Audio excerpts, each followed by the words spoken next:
Hold it!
Hold it!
Excuse me!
Why is my hold on? Why is my thing not working all of a sudden?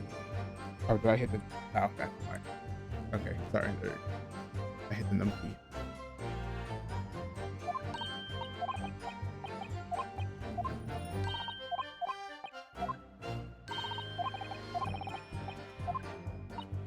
Yes.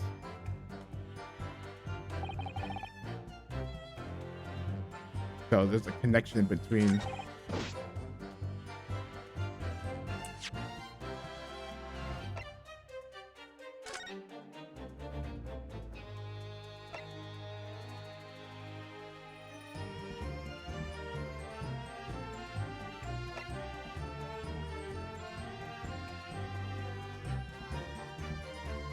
Oh, the locations are.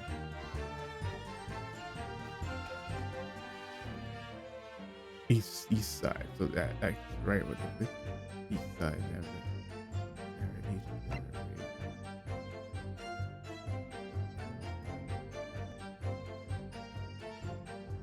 No signs of things.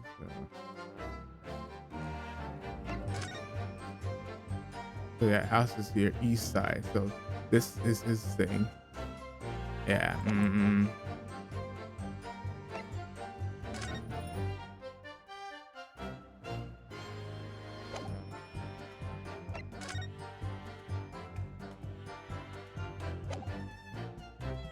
So no. So what's the connection between the last? So let's look at it. What's the last thing he said? Obviously, if anything we thought we would have seen it.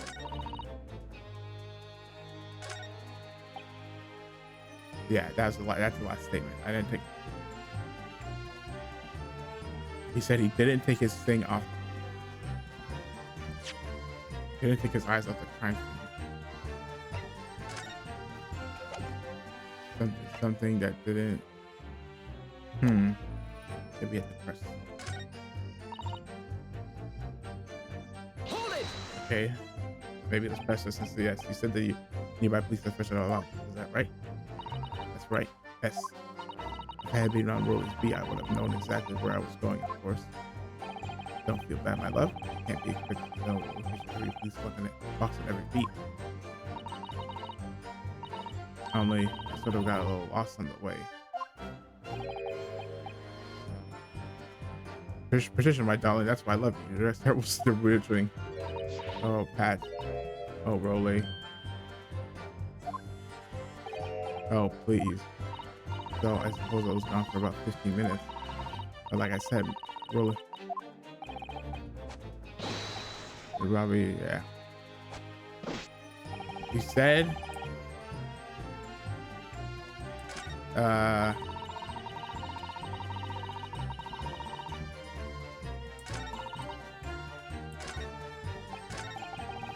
Hold it! let me just press everything. Thank you, safe for certain. A very good question, sir. And the answer is this. Oh, I pressed this already. I pressed this last time. Ran out through the sworn duty. He showed us that before, didn't he? Did he? I can't say I remember. Patrol the streets of London town and uphold the peace of the common man is what the job is all about. And that is why I can stand here today beside my long-suffering wife and tell you Bobby's good for his word. While rubbing my tired eyes, admittedly. Stop. Oh, Rolly, you're so manly. Of course I am, my darling Patricia. Oh, Pat. Oh, Rolly. No, none of this was what I meant. I meant, how can you say for certain that this case has nothing to do with Mr. and Mrs. Garrett? I see, sir. You should have said so earlier, sir. Yes, well, so could you answer the question? That was a waste of time then. Absolutely, sir. I will answer to the full of my ability, sir. There's a surprising reason to why Mr. and Mr. Garrett can't be related to this case. But before I get into that, sir, just one thing. Yes? I very much like you and all your countrymen to understand the great British institution of Scotland Yard.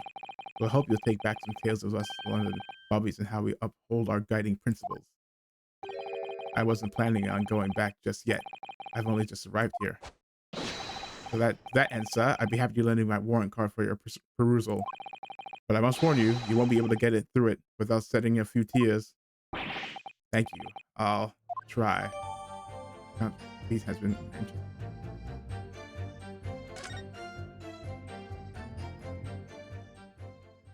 Uh-oh. Uh-oh. Wait, hold on. Before you say that, let me, because that, okay, so we did have to press everything. Okay. I think. At least man will start to press you the vision every day with further community.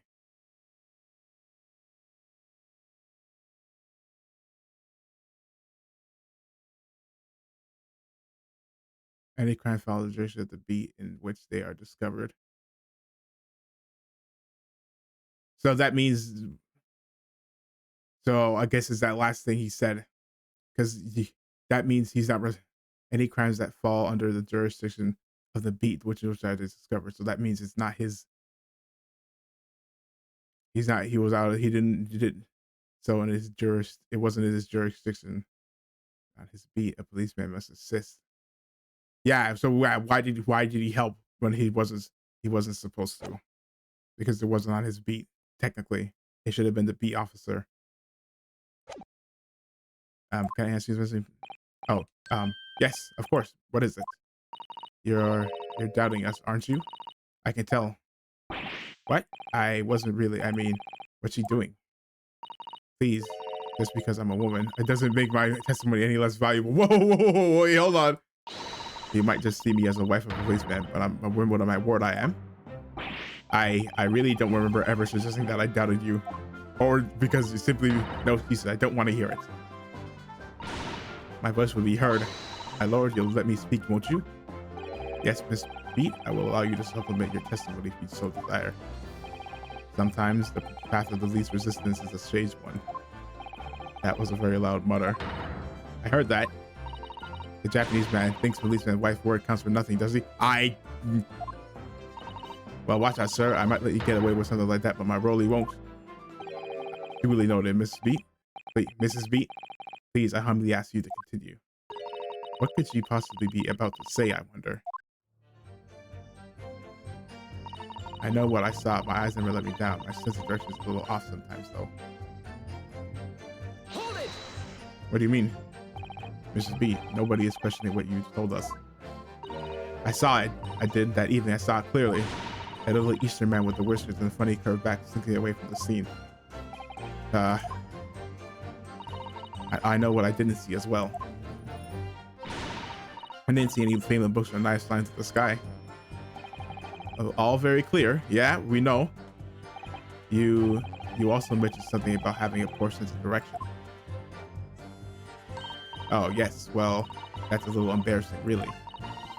I always end up ending up at the wrong place when I made arrangements to meet Rolly. Uh-oh. Excuse me. Hold on, Rolly. You got something to say? Constable Beat. Is there a problem?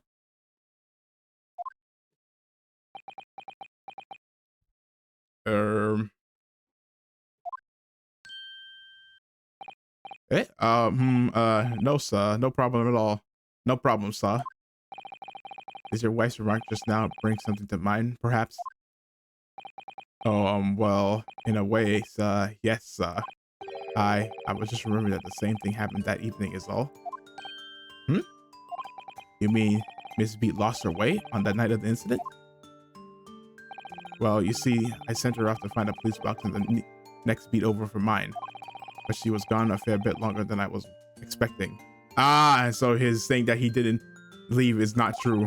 I thought she'd be back inside in 10 minutes, but my darling was gone a good 15. Oh, Rolly, you're such a tease. But the reason I was so long because of the bouquet. Silly? The bouquet? Sorry, what bouquet are you talking about? Oh, it was a present for our wedding anniversary. Rolly's so romantic. He saved up for it with farthings and happenings he's found in the gutter while doing his rounds. Yes, how romantic. I'd forgotten all about it until just now. Had you, my darling? Ah, oh, yes. Uh-oh. There's a bouquet that he didn't get her, but that was just between us. No talking about it to anyone else, darling. You have to promise. Really? Oh, hold on. What was that all about? Constable, you looked very obviously troubled during that exchange. I'm afraid I can't offer us any useful insight, Mr. Naruhodo. I'm quite sure of one thing. We have to ask Mr. B about the bouquet. Mrs. B, this bouquet you just mentioned, I'd like you to add details about it to your testimony, please. Oh, really? Yes, I'd love to.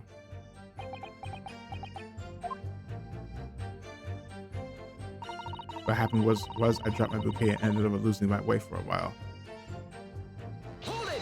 How did you lose it? You mean you dropped the bouquet at the scene of the crime? Yes, that's right. I was so upset when we ran over. I saw it was a woman with a knife. When we ran over and saw it, it was a woman with a knife in her back. I was so shocked. I dropped the bouquet Rolly gave me. It was in a dark spot where the streetlights weren't casting a light, so I didn't notice at first. And then he went to the police box to report it to the policeman whose beat it was on. Yes, and I came back to the scene together with the other constable. You see? That's when I spotted my bouquet again. But the funny thing was, when I went to pick it up, it was nowhere near the victim's body at all. Eh? In case you need reminding, Mrs. B, the victim is not deceased. I was all flustered for a moment before I heard a voice calling me from the other side of the road. Your husband, presumably? That's right. Silly me, I'd gone over to the wrong side of the street. Wait, what? Although I'm going to blame the bouquet this time, I can't think of how I got there. I really can't. So the bouquet somehow moved from one side of Briar Road to the opposite. Curious indeed. Is it? But the worst of it is I forgot to pick the bouquet up again when we left the scene. The beautiful rose Rolly bought me, but that changed from the gutter he spent so long collecting. By bouquet, do you perhaps mean this sorry solitary rose? Oh, yes, that's it. Yes, that's it. But that's the bouquet Rolly bought me for our anniversary, with all bits of change he found in the gutter. Maybe just call it a rose. Tell us, Lord Van Zeeks, where did you come by the flower? According to a report by the police officer in charge of the crime scene investigation, it was found on the edge of the pavement in front of the Garadeb household. Hold on. In front of the Garadeb's house. Although it wasn't noticed until the morning as it lay at where the street lamps cast no light. It was believed to be of no relevance to the case since it was found on the opposite side of the thoroughfare. Oh, thank you, sir. Thank you. Can I have it back now, please? No, I think for good measure, this rule should be added to the court record as evidence. Oh.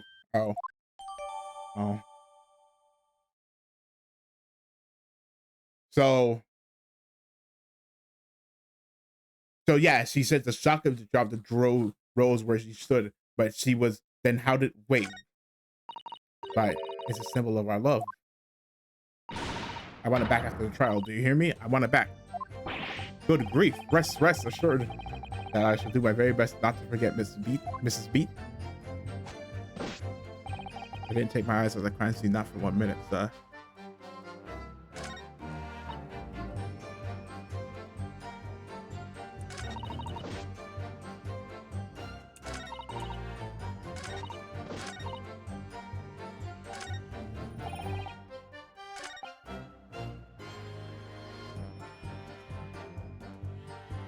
Okay, so I'm guessing it's this.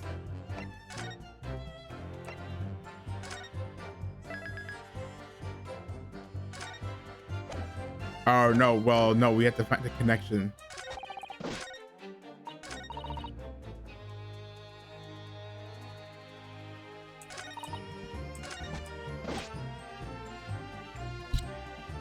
I didn't take my crime scene not take my eyes off the crime scene for a moment.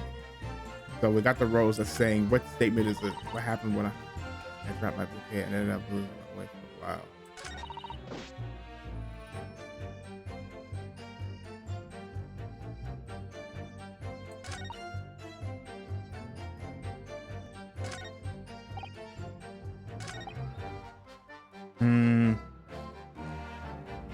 But they said the last statement. Bro, I pressed them on the last statement. Naruhodo said, Ryunosuke said that something about it doesn't seem right with him. If I did leave the scene, it was this one. He said he didn't sit right. If I did leave the scene, go fetch help by my trust. Nothing was disturbed. But maybe. Wait, nope, I didn't mean to do that. No.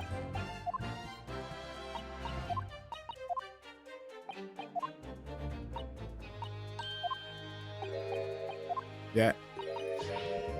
Yeah. So yeah,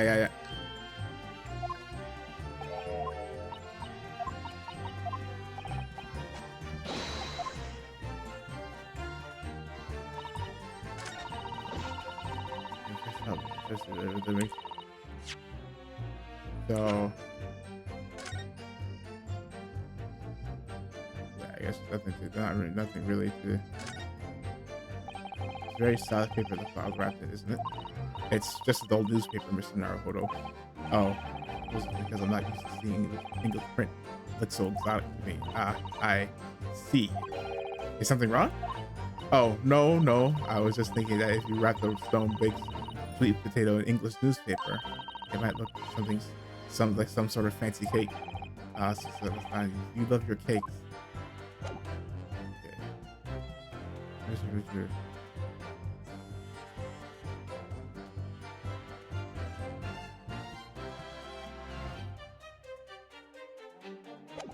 So I'm guessing it's this. We're gonna say not disturbed, but this is a very clear difference. Objection. Nope. Okay.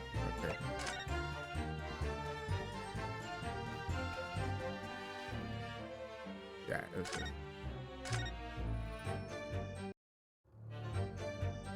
Okay.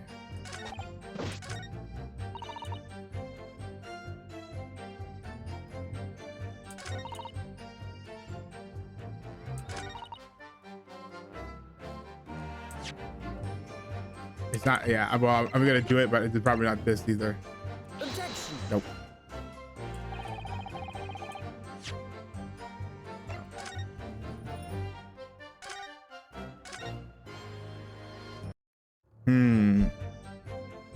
So, or you see some of the windows not good.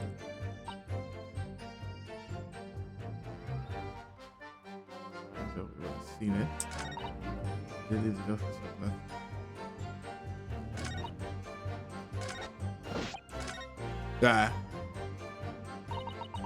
Oh.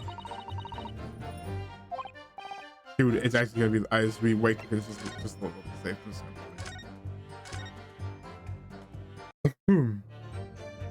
Is it the so maybe it's didn't keep my eye on the crime scene for one moment. Just that nothing changed in front of that front side. So maybe it's this. Maybe this statement is the thing. Objection. There you go. Okay. You claim, Constable Beat, that there was nothing to report in the 15 or so minutes you were guarding the scene. But that cannot be.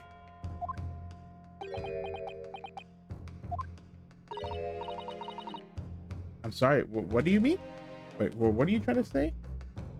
You foreigner? Hold on, 1 sec.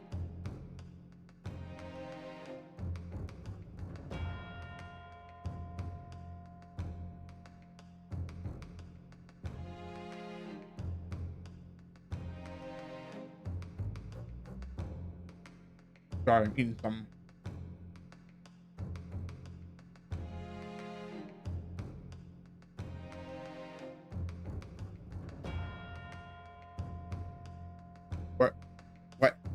What do you mean to say? In your testimony just now, Mrs. B, you explained to the court that when you arrived back at the scene of the crime with the policeman assigned to that beat, the bouquet you had dropped at the victim's side was no longer anywhere nearby. Objection. Yes, on the opposite side of Briar Road to where the victim was attacked. But considering the size of that meager bouquet, if a single sorry bloom could be so described, no doubt it was blown into the wind across the street and back into the gutter where it belongs. Meager? Objection. No, no, no. But if that were the case, why did Constable B not testify to that fact? To the fact? No one else approached the scene, and nothing was removed from it. Constable B swore to that on the Scotland Yard's honor. But the bouquet belonged to me. It has nothing to do with the case. That's why Rolly didn't mention it, I'm sure. No, because sadly, it's not only your bouquet we're talking about here. More than one thing in this case is mysteriously in the wrong way around. What are you talking about? Think about it. Besides Mrs. Beat bouquet, there's Mr. Garrett's book. Mr. Garrett's copy of The Lion's Pride, which was thrown out the window by his wife. Would have struck the pane of the casement window and landed here on the west side of the street. And yet, so you think he moved her because he wanted the time off? It was actually found here on the opposite side of the road in the victim's hand. Meanwhile, according to the testimony we heard from Mrs. Beat's bouquet, Mrs. Beat's bouquet should have been dropped here at the scene of the crime, on the east side of the street. But in fact, it was over here on the west. It was actually found here on the opposite side of the road, in front of Mr. and Mrs. Garrett's house. There's no logical explanation for those things, unless somebody deliberately moved them.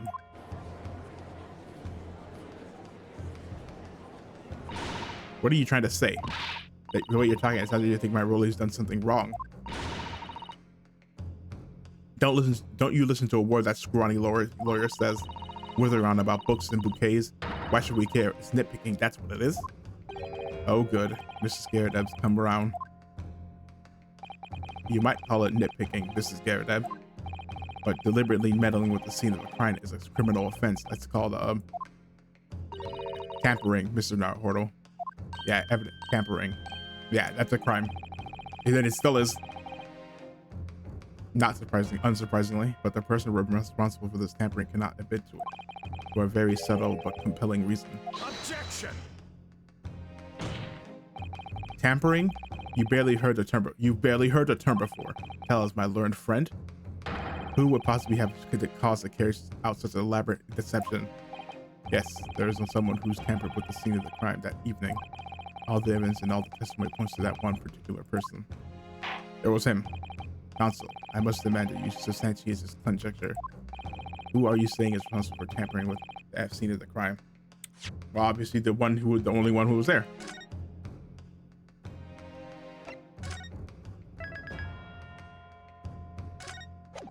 There's only one person who could.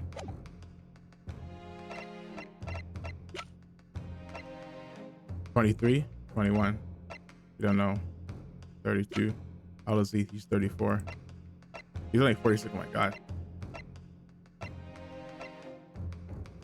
They're almost the same age. He's older. The thing is older. It was him. It was him. Take that! Obviously, there's only one person it could have been. Constable Rolly Beat, it was you. What? A policeman? A member of Scotland Yard? What nonsense. Why would Rolly do something like that? There's no one's fitted to my husband. Ayo. Nobody works more tirelessly for the people of London. Mrs. Beat, you said in your testimony that your husband asked you to go to a nearby police spot to fetch the officer on duty. The 15 minutes that you were absent from the scene is the only opportunity anyone had to tamper with it. You're making it up. It's all nonsense. It's all lies. And what about that Japanese man with the whiskers? I bet it was him. He did it. Objection. Nope. People can testify he ran. If that were true, Constable B would have seen him do it. Oh. And forgive me for pointing it out, but when you dropped your bouquet, Mrs. B, it was after the defendant had fled the scene. Ah, well. Objection. First, you make an accusation about the landlord and his wife, and now you incriminate a policeman as well? But your accusation is like one very important thing. You're claiming that the crime scene was tampered with, but there is only one reason anyone would commit such a reckless crime: to hide something. That's right, he's right. But my husband and I just happened to be there. That's all. So why would we have anything to hide? It doesn't make any sense. You've offered of no motive for this alleged tampering, and until you do, your accusations are nothing but empty threats. Constable B had a very good reason for wanting to tamper with the scene of the crime. That's the key to this entire affair. Mr. Naruto, have you managed to solve this mystery? Counsel, you have made a very serious accusation against a London police officer. If you are mistaken, I'm sure you need not point out that your reputation as a lawyer would be irrevocably damaged. With that stark warning in mind, you will now explain to the court the motive for this alleged tampering. Yes, my lord. It was your anniversary, and you didn't want to work. Constable B's motive for tampering with the crime was the high.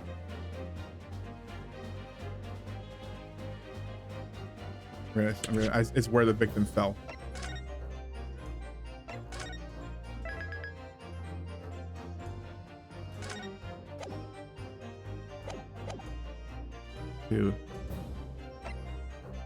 To hide where the victim fell to the ground. That is what this Bobby had to cover up at all costs. What? Where the victim fell? You mean where she was attacked? What are you talking about? We told you at the very start, didn't we?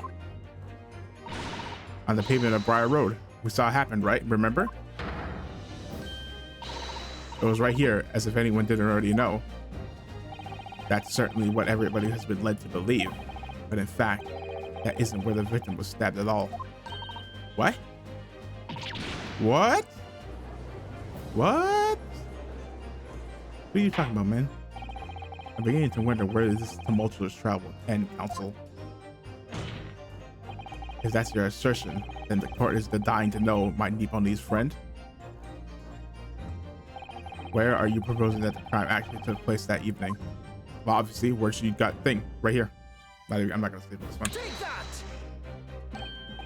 But that's on the opposite side of this road. I don't understand. On the evening in question, Mr. Garrida's book fell directly down the open window above, and your bouquet, Miss B, never moved at all. What did move was the scene of the crime itself. But how did he? The good thing would be to say, okay, so how did he move her by himself? Good gracious. I hope he erases that concern. Objection. Yeah, how did he move her? Perhaps you haven't been listening to the ample testimony the court has heard. But these witnesses both saw the moment the attack took place. That's right. I saw it with my own eyes. It was 5 o'clock in the evening and already dark. There was the typical London fog on the ground. When you saw the incident unfold and ran to the victim's aid, that was actually on the west side of Briar Road. No, that's not true. It can't have been. Constable Beat then arranged for you to be absent for a while by sending you for help. And during the 15 minutes you were away, he transplanted the crime scene. He moved all the things shown in this print. The victim herself, the 4 books. He moved everything, in fact, to the pavement on the east side of Briar Road. Oh, extraordinary. But the constable overlooked one thing. What? What did he overlook? The bouquet, I presume. Exactly. The prosecution told the court just a few minutes ago about the discovery of the rose bouquet. Lord Van Zeek said it wasn't noticed until the morning, as it lay where the street lamps cast no lights. Yes, it couldn't be seen in the dark, obviously, which is why it was only the bouquet that was found in its original position on the pavement on the west side of Briar Road. And that is the defense's theory about what really happened that evening. How do you respond? Constable Rolly Beat.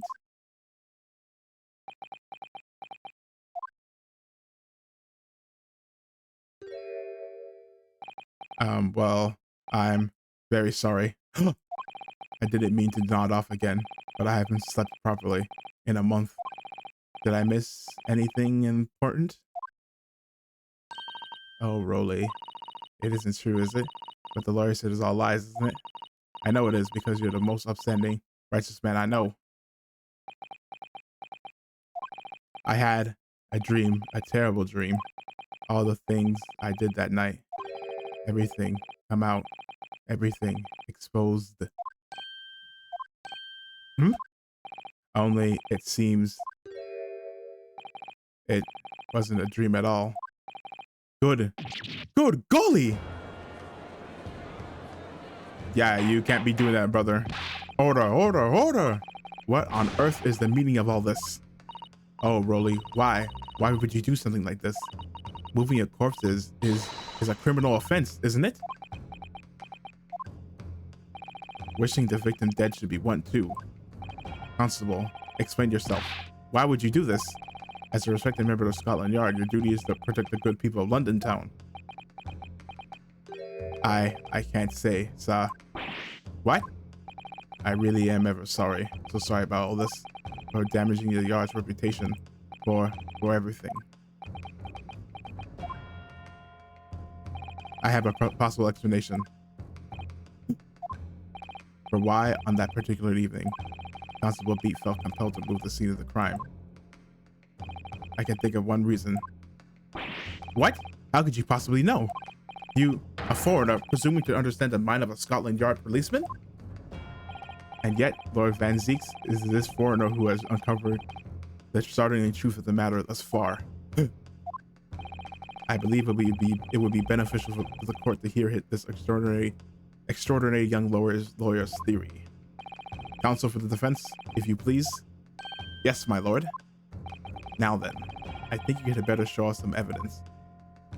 At once, my lord. England, Japan. It makes no difference where you come from. Human emotions are the same. And I think I have a fairly good idea of the feelings behind this man's action. What gives away the motive for Constable Beat's unthinkable actions? It's the handbook. Is what it said. Oh, or maybe it could be the flower again.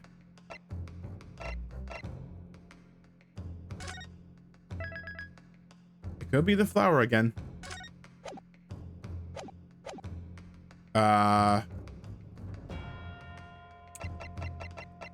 I wonder.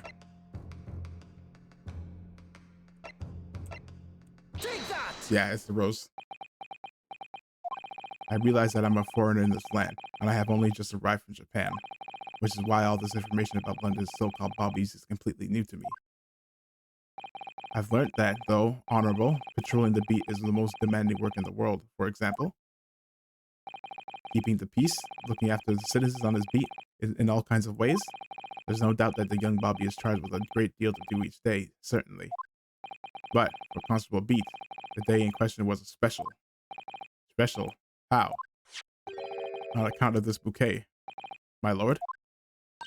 Oh yes, it was our very first wedding anniversary. Constable B had worked so hard to be able to afford a simple gift for his wife, and was so looking forward to taking her out for a celebratory meal.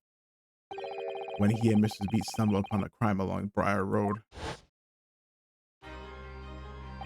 When he saw the shadowy figure through the fog, collapse on the pavement ahead of them, what must have gone through the man's mind? But just on that one particular day, I was looking forward to celebrating my wedding anniversary. Mrs. Beat puts up with a lot of being married to a Bobby like me. I wanted to show my dear wife how much I care. Rolly. This is the warrant card that Constable B offered to lend me earlier. Inside, among the rules for patrolling policemen, it says, when a crime is discovered on his beat, a policeman must assist with the initial investigations to help the detective. Aha! So no matter, yeah, he had the Constable Beat. Is that, or is that not the reason why you moved the whole scene of the crime that day?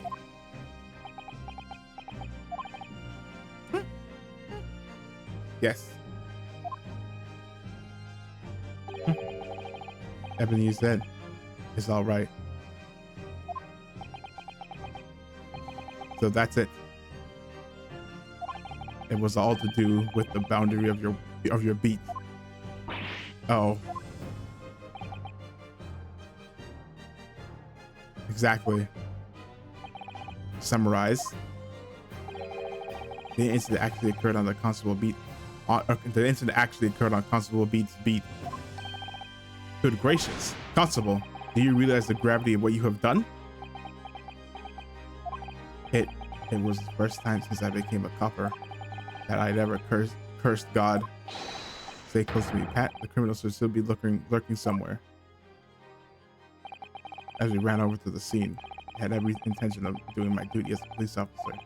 We got to report to the station so as quickly as possible. But then it dawned on me. I realized where the victim was lying, and what that meant for me. When a crime scene is discovered on its beat, the policeman must assist with the initial investigations and help detectives. That this is that kind of sacrifice you have to make in that line of work. Why here? Why does this have to happen here? And why tonight of all nights? Why?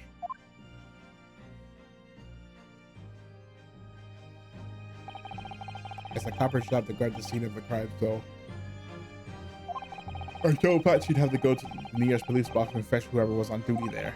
It was then, when I opened my mouth to speak, it just came out. I couldn't believe the words that were coming out of my own mouth.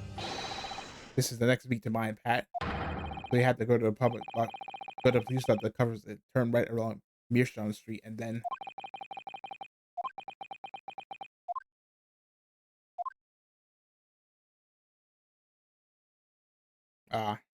Suzanne was like, ooh,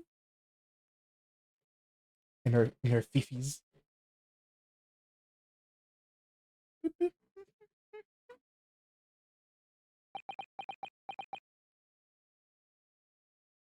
Shouldn't have done that, but I get it. Everybody here totally gets it.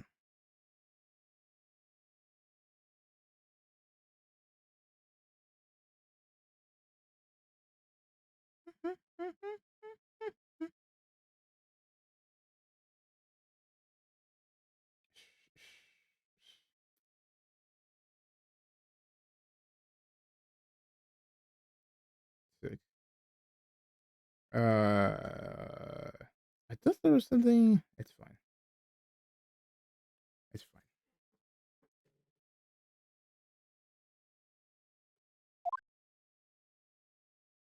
No, no. I'm I'm sorry. I'm so sorry. Oh, Constable. I just wanted that one night to take my Patricia out for dinner. Oh, Rolly. Just that one night. You knew that if the incident was on your beat, your evening celebration would be ruined. And so you decided to move the entire crime scene outside your jurisdiction, just across the street, the east pavement of Briar Road, which falls under the neighboring beat's care. Yes, you see, I thought, well, I was sure the victim was dead, you see. I beg your pardon? Oh, of course she did. Otherwise, my Rolly would have never left the poor woman on the freezing cold pavement. Ah, I see your meaning now. But God got me back for my sins, didn't he? That's why I missed the rose I bought for Pat. Oh no, Rolly, that was all my fault. His whole reason for doing it was undone by her. It should have never happened, and I should have never dropped it in such a dark place. I'm so sorry, Rolly. And can you tell us, Constable, how many books did you move from one side to the road to the others in total? Oh, 4 it was. Yes, definitely. 4. 3 of them dropped by Mr. Natsui, and the 4th being the one that fell from the window upstairs in the Garrett household, of course. But What made you place that book in the victim's hand? When all the others were scattered haphazardly around, I mean. Oh, well, sir, that's because that's how I found it. How you found it? What do you mean? When we first ran over to the scene, the victim was already holding the book. So, when I moved everything, I made sure it was still in her hand. You're sure it was this book? The Lion's Pride that the victim was holding? Oh yes, sir. No doubt about it, sir. Interesting. Fourth book.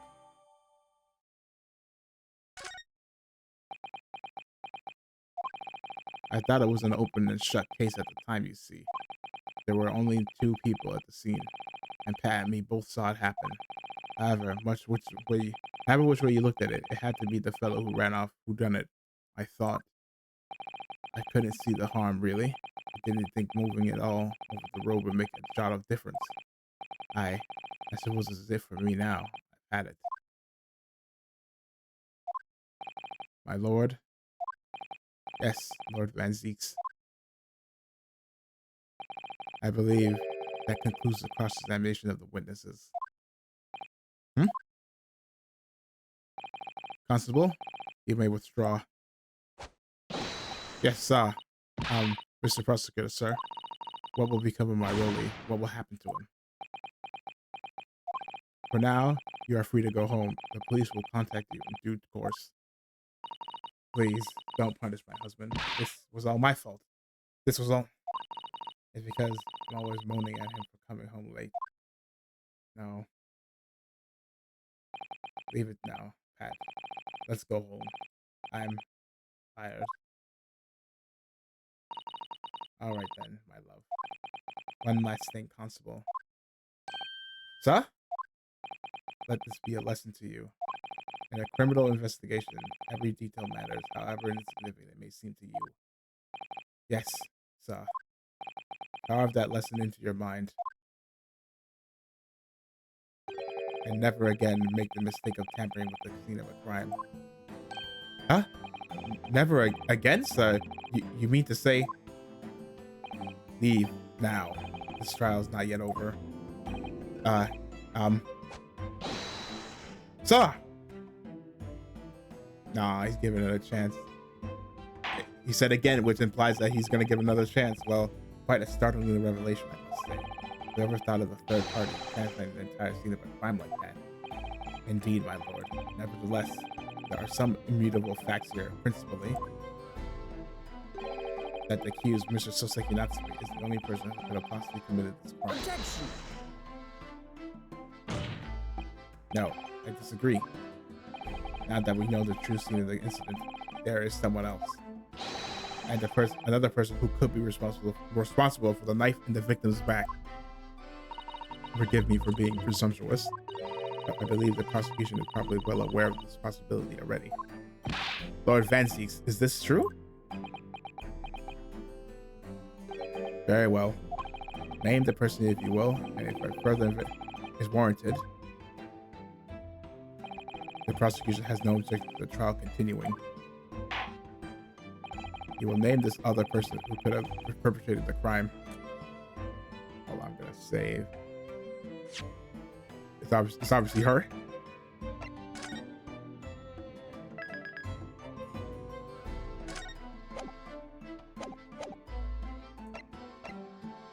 Take that! The defense would once again like to request that the cross-examination of a new witness, my lord. Once again, my assistant made the same request earlier, in order to finally reveal the truth about this case. It's apparent that we cross-examine juror number 4, Mrs. Joan Garrideb.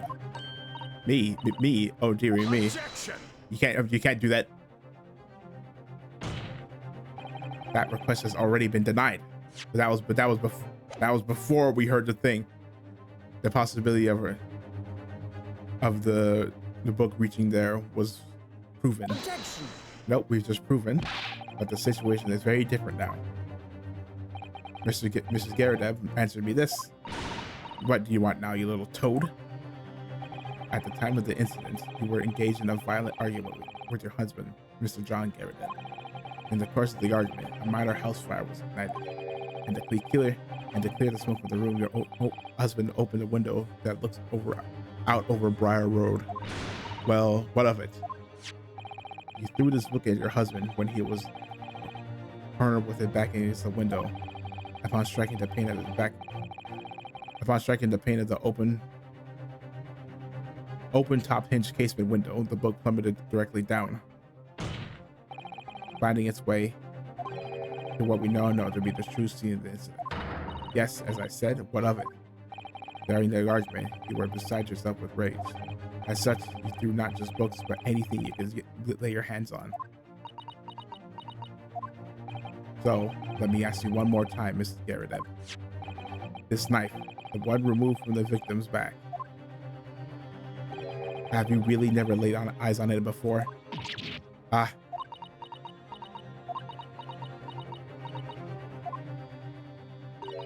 I don't recall it. Seriously? Am I supposed to remember everything I picked up and threw at my husband? Anyway, the man over there, our guy said members of the jury needn't testify, didn't he? Conveniently, yes. Objection! No, I have no recollection of saying that at all. Juror number 4. Oh, huh? Oh. Make no mistake. Your jurors are not special in any way. You're not immune to the judicial process. If you know something about this knife, madam, let the truth come out. But that's just common or garden knife. It could have come from anywhere. We have several like that at home. If one went missing, how would you expect me to know? Wait, what's that? Are you joking? What are you saying, please, Mrs. Garrett? Do you say you have multiple of these at home? Now you listen to me. I refuse to believe all this nonsense. I couldn't bear the thought of that I injured someone. Do you hear? I couldn't bear it. Oh, the poor woman. So, yes, I want evidence. I want to see hard evidence if you're going to insist on this being my fault. You're going to have to prove to me that I threw that knife if that's what you think. Come along now. Chop, chop. Do your worst. Well, Mr. Naruhodo, if I had evidence like that, believe me, I would have thrown it at her already. Then take the stand, juror. Oh? Uh-oh, I think he's a truth believer, a retruther. The prosecution did not object to the defense's request to cross-examine this woman. Thank you, Lord Van Zeeks. I'm going to have to testify? Juror number 4. As I'm sure you will appreciate, having observed it with your own eyes today, witness testimony can lead to the most extraordinary truths being unearthed. Truths of which the witnesses themselves may not even have been aware. Oh, dearie me. Excuse me. So I demand your full and unadulterated testimony, Mrs. Garrett. And mark my words, in this court of law today, we shall extract the truth. Do you concur, counsels? Aye, certainly, my lord. Oh, that's what I'm hoping for, my lord.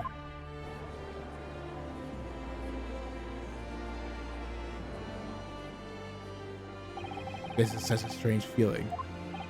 For the first time since arriving in this country, it actually feels real. He's locking in. I'm here in the Old Bailey, and I'm a lawyer.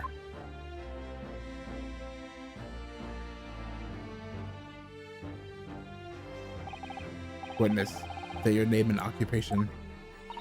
Oh, yes, my name is Joan Garrett, and I'm I'm a juror and such like. It sounds like even she doesn't know if she's a housewife or a maid or what anymore.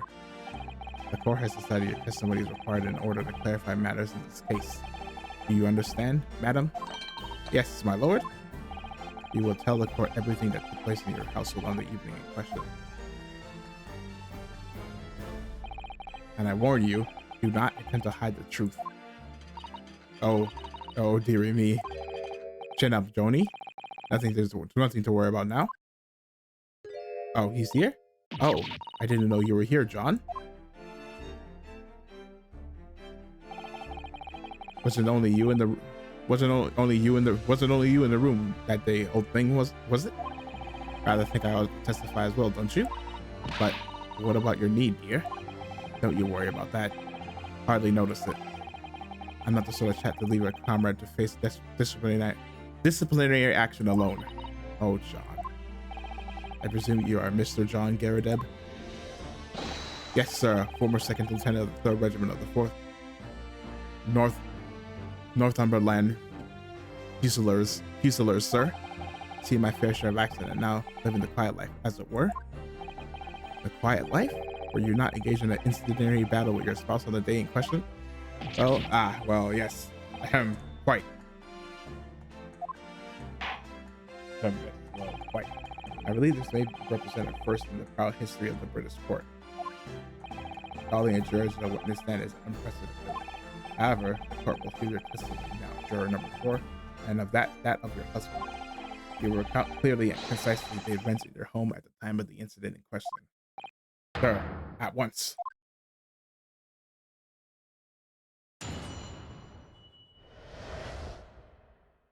The Battle of Garadeb. Yes. I should stop yawning. Yes, on the day you're referring to, the wife and I did have a bit of a skirmish. Can't recall the reason now. Knocked the countesses over and set fire to the red for the carpet. Soon had it out, though, and got the window open. Meanwhile, I was picking up whatever I could find to throw at him. Plenty of knives around our place. Can't say I noticed if 1 or 2 went missing, I'm afraid. And if that bally thing is in the victim bag really was one of ours, you have a job proving it, I think.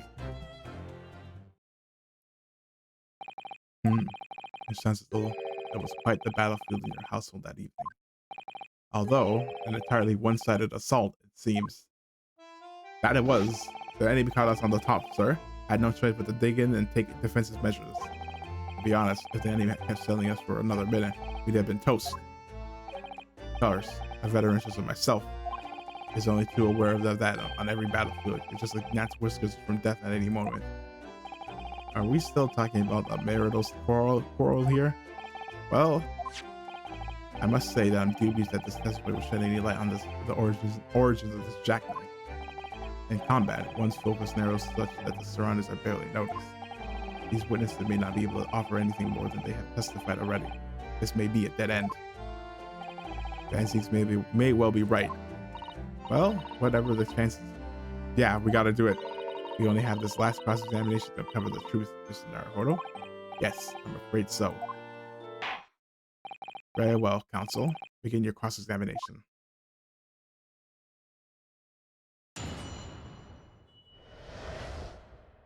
The Battle of Garadeb. Yes, on the day you're referring to, the wife and I did have a bit of a skirmish. Can't recall the reason now. We do. Wait, do we have that evidence? No, I don't. Yeah, I think we did it. Hold it! We know why. The reason is what you told us yesterday, I believe. Yes, that's right. If I remember correctly. It's all started because of a note that was stuck into the page of the book belonging to Mr. Garadeb. A rather passionate note. In fact. But Mrs. Garadeb found the note, discovering her husband's little secret, and she gave him a mighty number of slaps across the face for it too. What? A sordid state of affairs. Sordid. Hell on earth. Why did you? Like, bro, I know. I'm like, yep, know that one, bro. Like, oh, yep, ain't that the truth, brother? Hell on earth. I say, when a chap says he can't recall such thing, it's common decency not to drag it up at all up. And besides, half of it was right at the mark anyway. A likely story. These waters run very deep, and what transpired next after multiple blows to the face? Knocked the candlestick over and set fire to the carpet. Soon as it had it out window. Meanwhile, I was picking up whatever his mind brought him. I need another one. Place can't say I noticed it. Hold it! Sorry? Would you care to elaborate? Nothing to say, really? Either partial to a spot of carbon, you see? Pipes and whatnot. Fishing tackle, you know, the sort of thing. It's a passion we both share, either carved little wooden trinkets too. And then there's my leather work. Sorry to say, we're always losing knives about the place. We have dozens of the things. They sell them at the market sometimes. 20 for the price of 19. Needless to say, I snapped them up. John prefers to use 2 knives at meals too, instead of a knife and fork. Now, Joe, we don't want people thinking I'm some kind of savage. Ah! Here we go again with the scaldings. Why are they being so evasive? Imagine it's because they don't want people to believe it. They can't bear the thought that it might have been one of their knives and they injured the victim, which is entirely understandable, of course, but still. Go on with your testimony. Sir. Yeah, saw, and now we have sir. But that volley thing isn't the fact really. Oh, we can tell. We can tell because there's a broken tip. That's how we're gonna be able to tell if there's. So you have no intention of admitting it was your knife, unless we can produce proof. Even though there is no other credible possibility if Mr. Natsume is innocent. Objection! That's not what you forget. You forget my Nipponese friend. That it has yet to be established that the accused is not responsible for the attack. As if I could forget. But if only there was some way to know who had handled the knife. But I suppose wishes you like that is just a dream. Perhaps you're thinking of the fingerprinting. Thinking of fingerprinting. Yo, yeah, you're about like if the 1800s, like 100 years too early. What? You mean it's not a dream? That sort of wizardry really exists? Whenever people touch anything, they leave behind a unique pattern for the skin, or so they say. Everyone has a unique fingerprint. Not even twins are the same. But I can't see anything. There are already countries in the world where these so-called fingerprints can be used as evidence. Lord Stronger is currently discussing the matter at the Ministry of Justice. Yes, I believe we are rapidly approaching an era of scientific methods of investigation. But for now, we shall have to find alternative methods of proving our assertions. That this knife found its way into the back was originally in Garrett's house. If only I could transfer this whole incident several years in the future. That's the extent of the testimony, isn't it? What do you think, Mr. Naruhodo? Well, I think we've heard all this before, to be honest. I can't say I'm particularly confident that we'll be able to prove anything new from this testimony. But in this cross-examination, it's absolutely essential that we establish how this type came to be at the scene of the incident. Yes, I know. I'm sure both of them must be feeling very worried that it was in fact a knife belonging to one of their men that caused the victim's injury. If we can find even a tiny shred of evidence to support that theory, it was clinched the style for us. It would explain everything. Yes, it will. Yes, it would. So for Soseki-san's sake, we must find that last crucial piece of evidence. Isn't that you're referring to?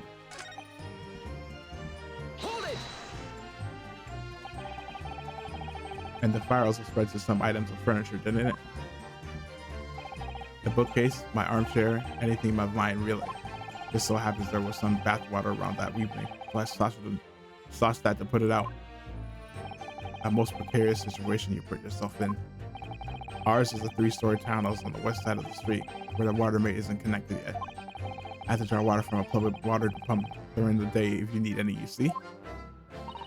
The lodgers are always wondering that they can't get any water at night. Although, that is almost that Japanese men buy water in bottles, I believe. Defendant, Mr. Natsume, you mean? Yes, he receives a stipend for his studies, you know, from his home country. Can you imagine being able to brew a pot tea at all hours? He's obviously very well off. Have you actually seen the state of the man?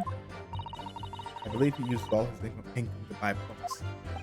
Well, anyway, the point is, I was able to douse the fire with the water, fortunately enough. Yeah, that's not really that important. Hold it! Even though the room was on fire, as far as I was concerned at the time, it was more important to extinguish my anger than the flames. When a woman wants to throw, she must throw. That is most certainly not true of Susanoo Takedown. That is most certainly not true of Susanoo Takedown, Mr. Naruto. Yeah, it could have fooled me. How did she know I was thinking that? How did she? Can she read minds? How did she know? Like, no, I wasn't thinking that. So please cast your mind back and try to remember. Was a knife among the items that you threw at your husband that day? In all honesty, I don't recall. I feel I must point out that I'm no monster.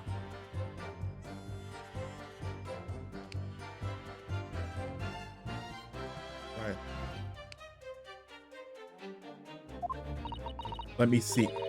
Some bread, cabbage, garlic, a towel, and a sponge. A napkin. Jupiter. Excuse me. Hold on.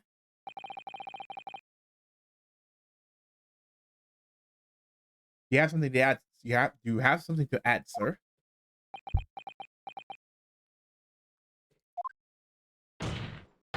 Mr. Garrett.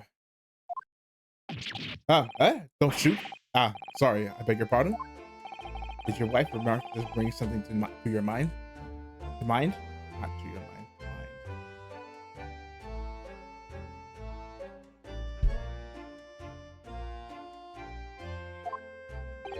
Nothing of any significance, no.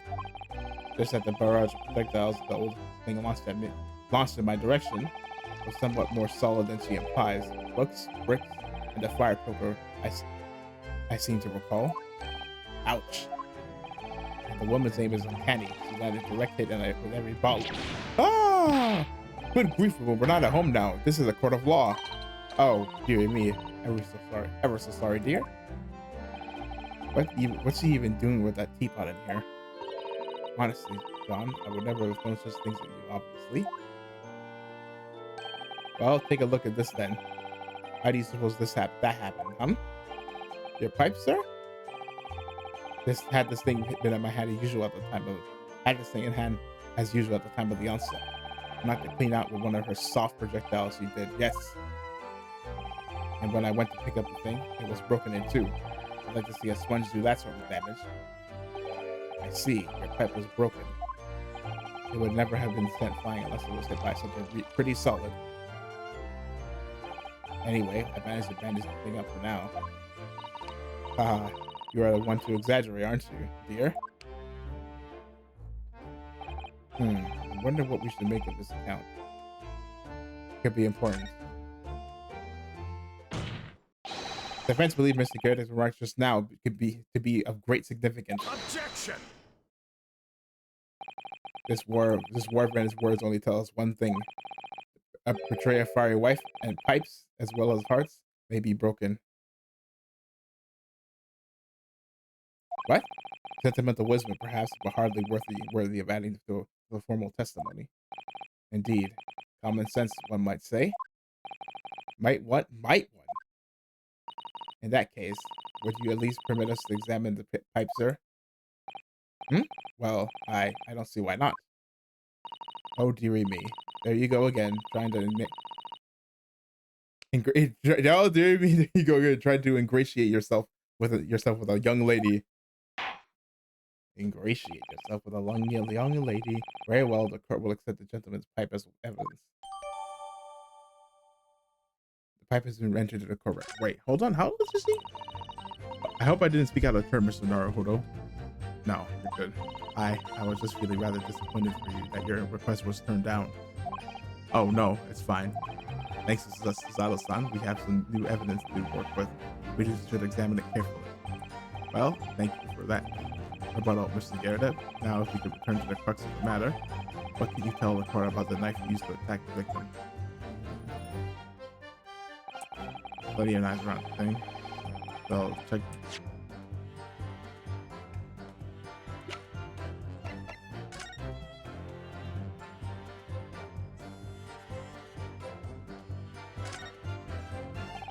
There's a small nick out of the bowl here. Look, it appears to have been made relatively recently. Yeah, there are little strips of dents all over it. There's clearly a well-loved pipe. Yes, you're right. Seems to be recently that being well-loved goes hand in hand with getting some battle scars. The trigger list is really new. Dun, dun, dun, dun. Oh, something just twinkled inside the chamber of the pipe there. Yes, I saw it. Something's stuck in there, I think. Let's turn it over and give it a shake. What's this? It's a tiny fragment of metal. It looks like the tip of a blade or something. Tip of a blade? Surely, it couldn't be. Okay, you guys, ladies and gentlemen, we got him. Let's save. We got him.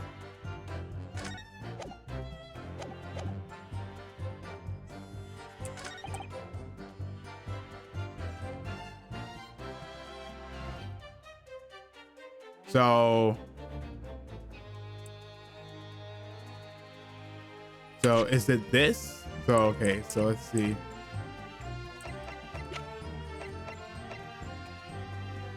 Objection.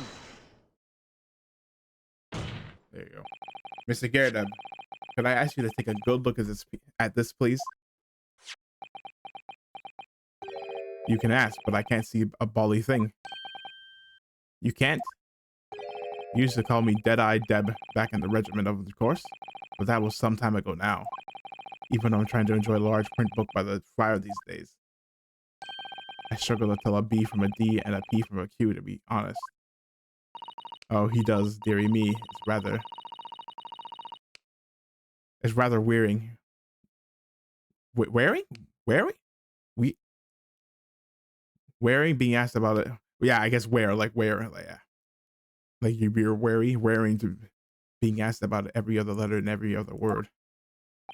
You must be very dozy. Enough of this. What is that? A tiny scrap of metal? Yes, almost certainly from the tip of a blade. And what may appear at first is just to be a tiny scrap is in fact a crucial piece of evidence. Interesting. And where did the defense come by this evidence? It was lodged in the chamber of Mr. Garrett as pipe. My pipe, you say? By Jove, I wonder how that got there. And what precisely does this fragment of metal signify, counsel? Are you suggesting that it is some way related to the matter of the stabbing on Briar Road?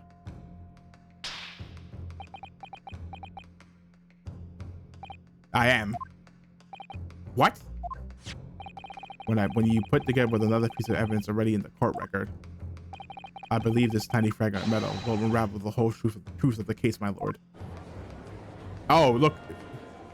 You can see his trousers.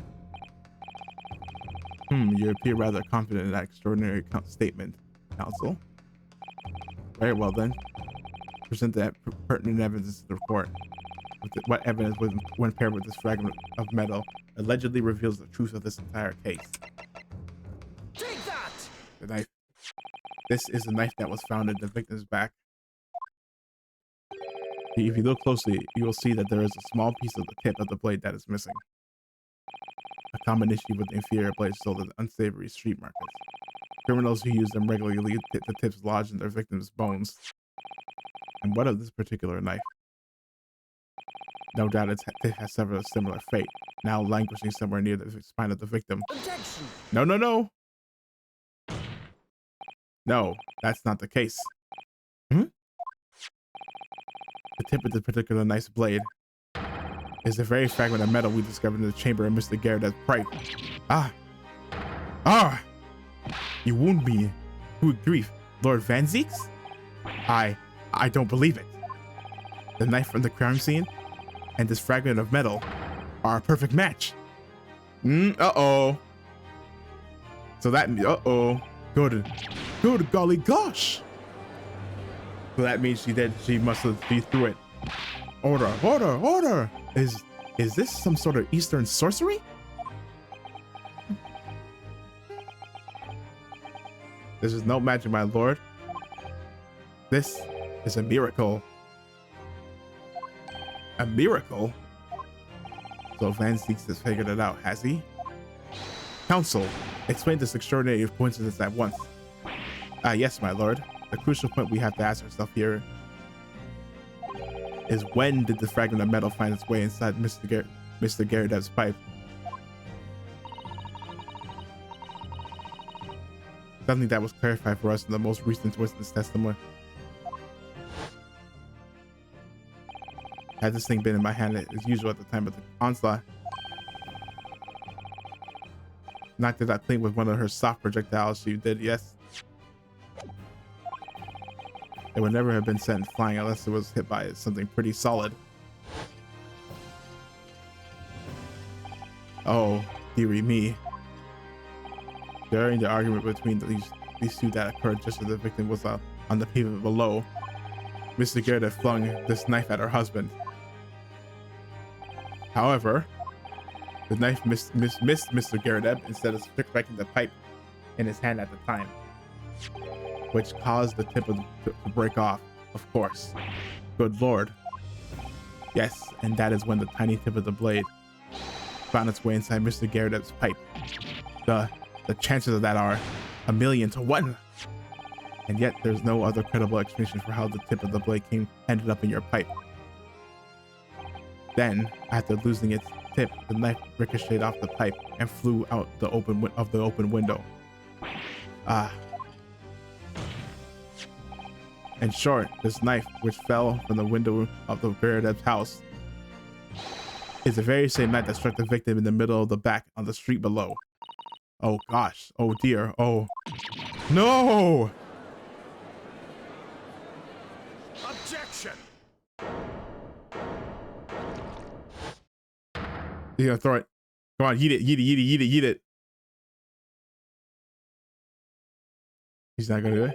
A full body theory, I'll give you that.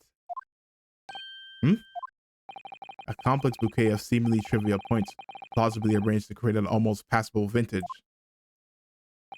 Allow me to toast to my learned friend's characteristically Nipponese approach to bottling his argument. Sorry? But after all, it is just a theory. The bottle, I fear, is corked. Because you see... Oh, we get the heel! It's spoiled by an insurmountable inconsistency. An insurmountable... What? Lord Van Zieks, explain yourself. What is this inconsistency you claim to have identified? The inconsistency of the simplest nature, my lord, is going to be about how did it end up in her back if it fell from above. And I don't know if I've mentioned this, but it's obviously that she saw the book laying on the ground and when she bent over to pick it up, that's when the knife fell into her back. The victim was found with the knife planted in the middle of, it's, yes, in her, that's right, you silly little man. Now, Joan, old thing, what are you getting us so excited about? Let us consider the basic facts of the case once more. The victim was walking along the pavement before being stabbed in the back and falling to the ground.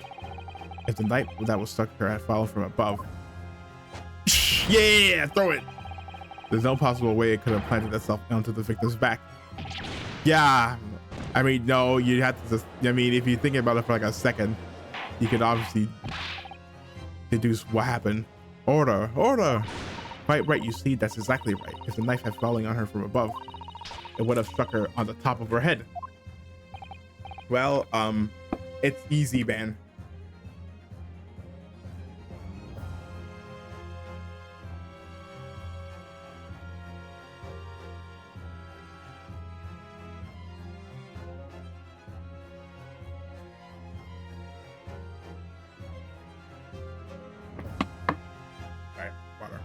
Well, he's lost for words. Look, I knew it.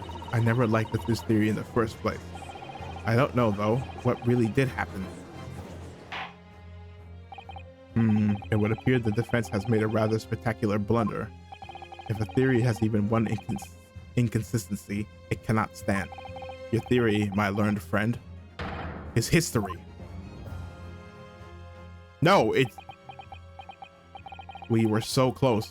I could see the truth. I was so sure we were on the right track. But now the way has been blocked by just one simple inconsistency. Or in other words, we simply need to eliminate that one inconsistency and the theory will stand. Mr. Zato? You mustn't worry, Mr. Naruhodo. You were just caught off guard, that's all. And your mind went blank. But if the path you were on is indeed correct, then their way will present itself. The key to this is in the court record, I'm sure. All the information you need is there.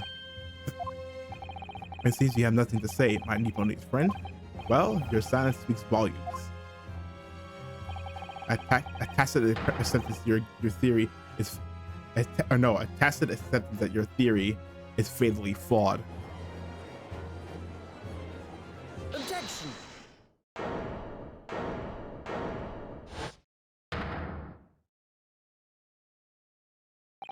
This inconsistency doesn't mean I was on the wrong track. It just means that I need to sharpen my mind and dig deeper for the truth. It's a test. Yes. If the knife fell on the victim from above, there's no way that could have hit her in the middle of her back. Unless, under normal circumstances, that is. What are you implying? Counsel? There is a piece of evidence that the court record that can explain this inconsistency. That can explain how the knife that fell from above could have pierced the victim's back. We already have the answer.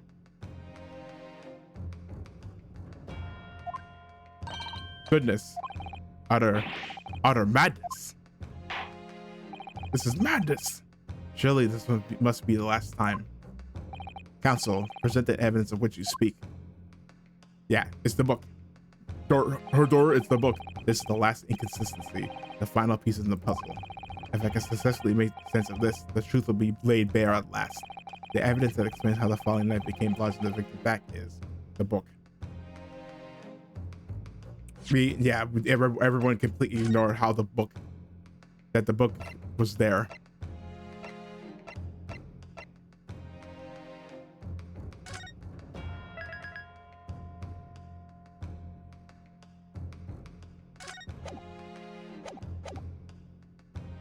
It was this. It's this.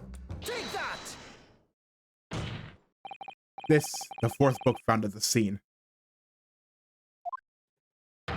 This is the final piece of evidence that the defense will present. Oh, pursuit. The burnt book.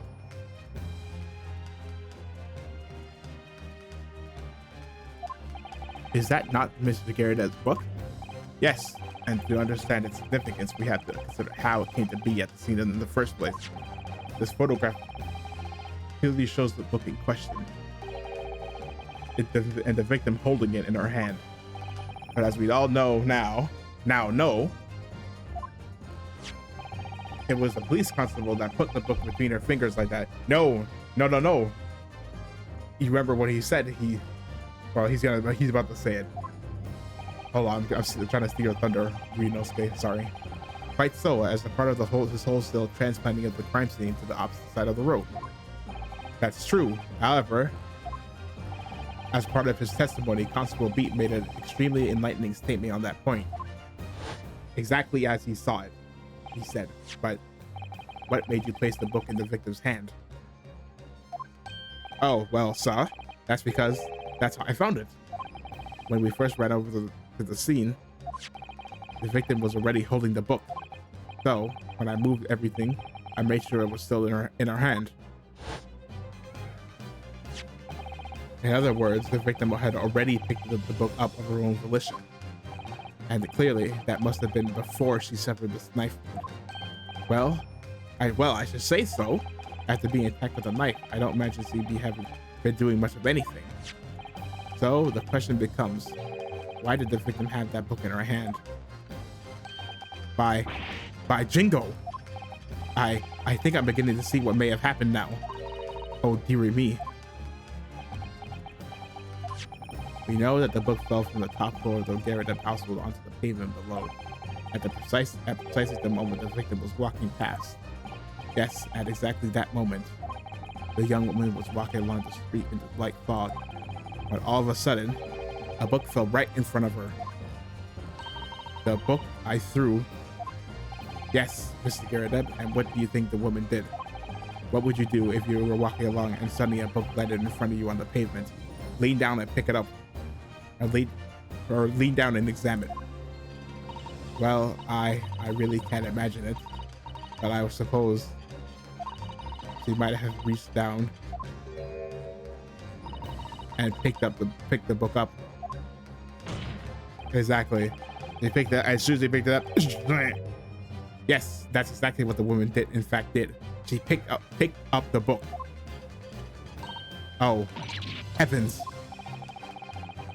And when the woman reached down to pick the fallen book up, what position would her back have been? That's right, facing the sky, completely and utterly defenseless. Then in the very next moment, while the woman was still bent over picking up the book,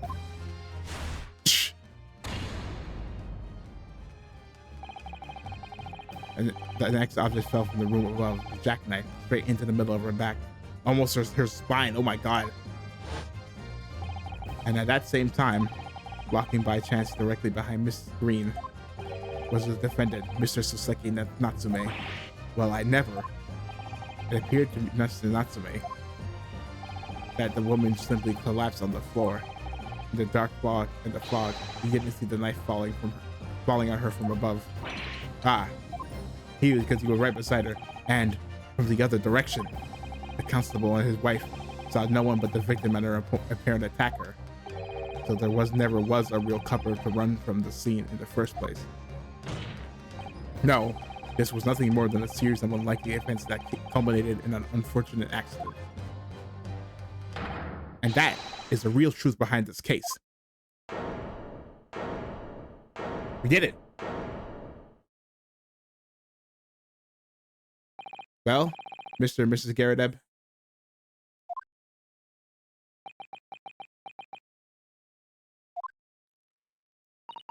the very first time you showed me that knife, I had my suspicions.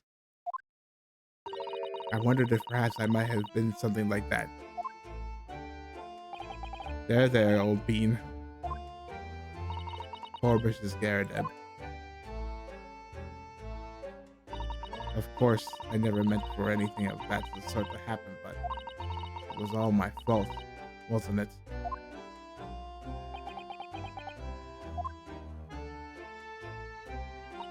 I take full responsibility. I let my anger get the better of me. I threw that book, and I threw the knife as well.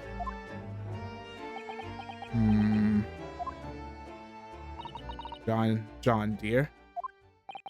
It's all right. I know. I'm ever so sorry. Truly. I'm sorry.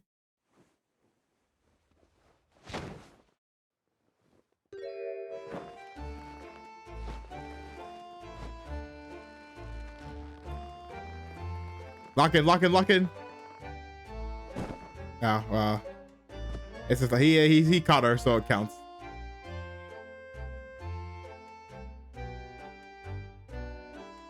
Well, there you have it, Laura Van Zeeks. What news of Miss Garrett? She's been taken to the infirmary. It would appear that today's events had left her in an especially flustered state. However, I believe she will recover in due course. There is no cause for concern. Yes, unbeknownst to themselves, the cause has easily have been a terrible tragedy. They shall have to prepare themselves for the consequences of their actions. There is some good news, however. My lord? Oh, she woke up. I have just had word from the hospital where the victim is being treated. Her condition is improving steadily, and the doctor believes she will regain consciousness soon. Oh, nice. That is good. It's strange. We've been talking about the victim all this time, but we never once met her. How wonderful. The woman is out of danger, it seems. Yes, that is good news. So, Mr. Soseki Natsume.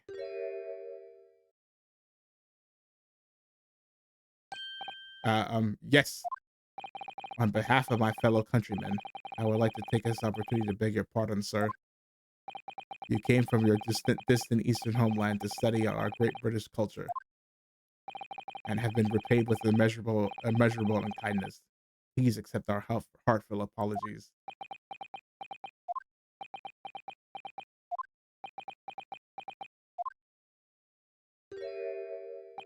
No, it is me who should be begging your pardon.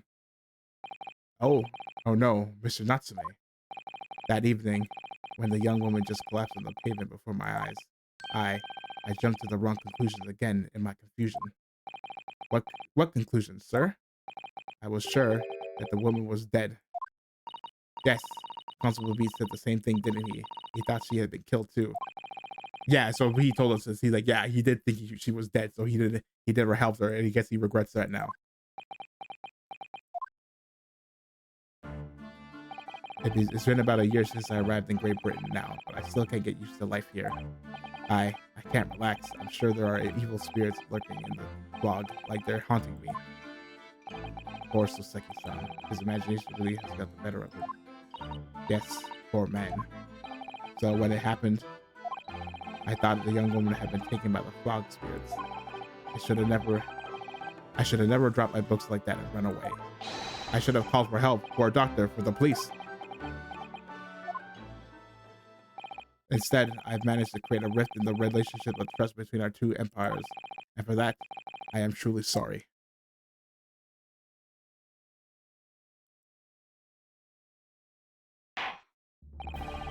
One could indeed say this sort of mischievous spirit has been at work here. I think one that created a chain of unfortunate mishaps. We were fooled by the spirit that led to a false conclusion. But thanks to Lord Vances and our young lawyer here from the east, that chain has now been broken and the spirit exercised. I heartily commend you both. Oh. Now then, ladies and gentlemen of the jury. Yes, my lord. In concluding this trial, I must ask one last time for your decision regarding the defendant's culpability.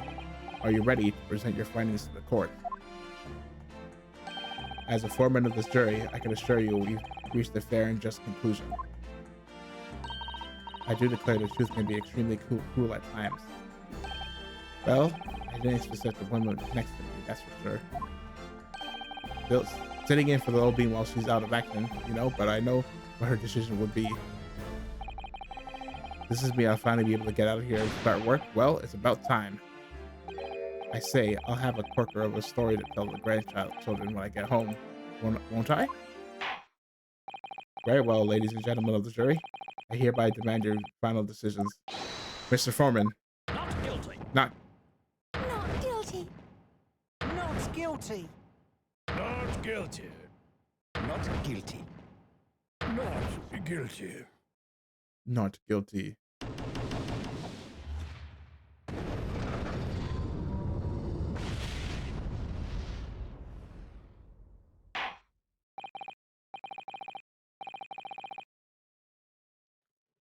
Very well, Mr. Soseki Natsume. I hereby pronounce you not guilty. W's only.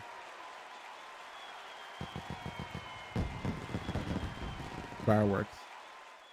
Well, we shouldn't feel bad about this one. And finally, Mr. Natsume. Oh, yes, Lord Sir. You are now a free man once more. It is my hope that you will continue to further your education in British culture. And may you never again be brought before me. Oh, yes, sir. Of course. On my life. I swear I'll never set foot in a courtroom again. I'm transported to tears. Thank you, counsels. Court is adjourned.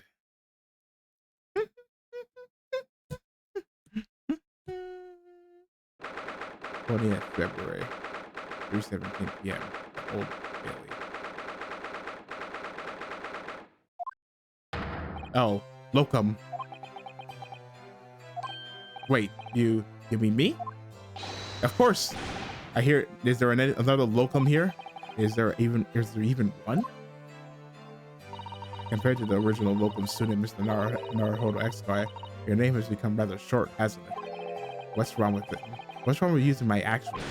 Oh, at last, I'm free. I'm free. Joyful, joyous, jubilant, jubilation. Petty, hearty, happiness, hurrah. Oh, I am pleased. Mr. Natsume is delighted. Would it be so hard to just say that then? Locum, you did it. You saved me from the brink. Well, what happened to the poor woman was in no way your fault after all. I'm just glad everyone can see that now. No, not that. Lovely, loyal, Locum lawyer. Yes?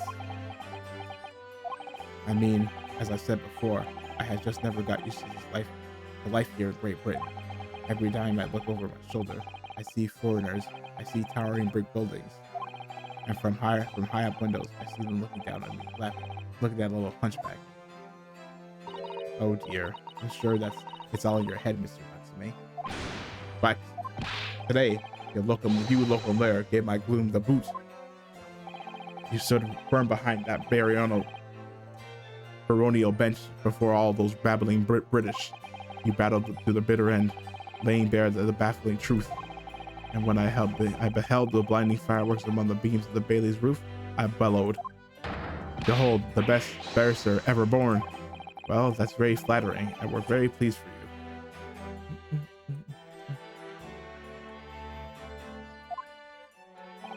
This has given me a wonderful anecdote to recount my old friends back in Japan.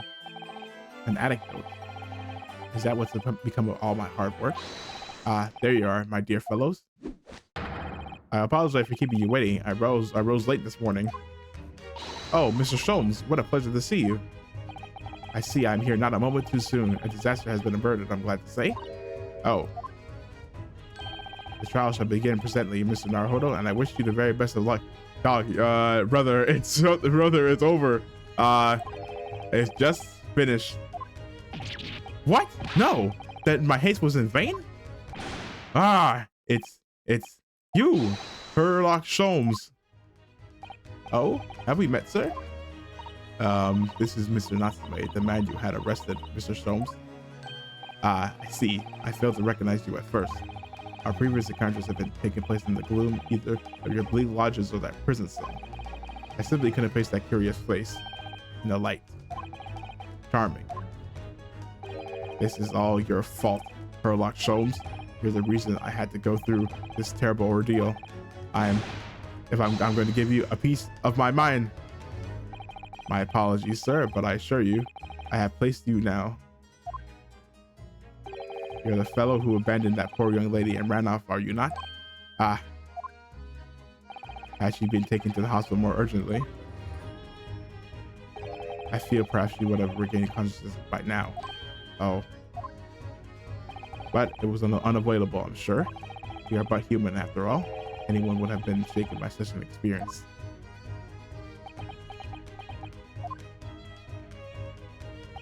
I do feel very badly about how I behaved. Well, never mind now.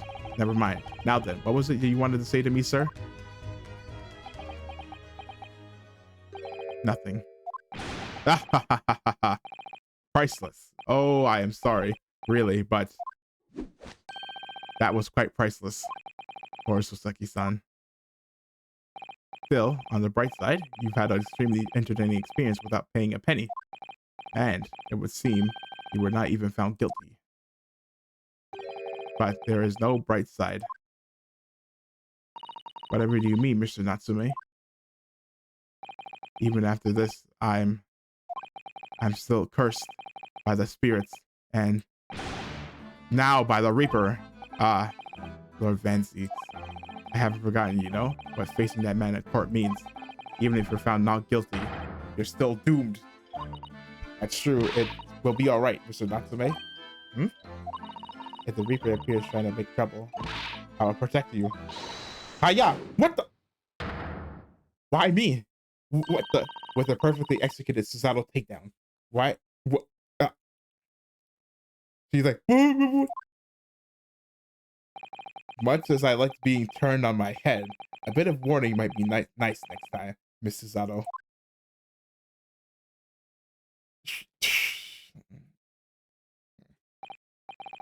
So, Mr. Natsume, what would you then intend to do now?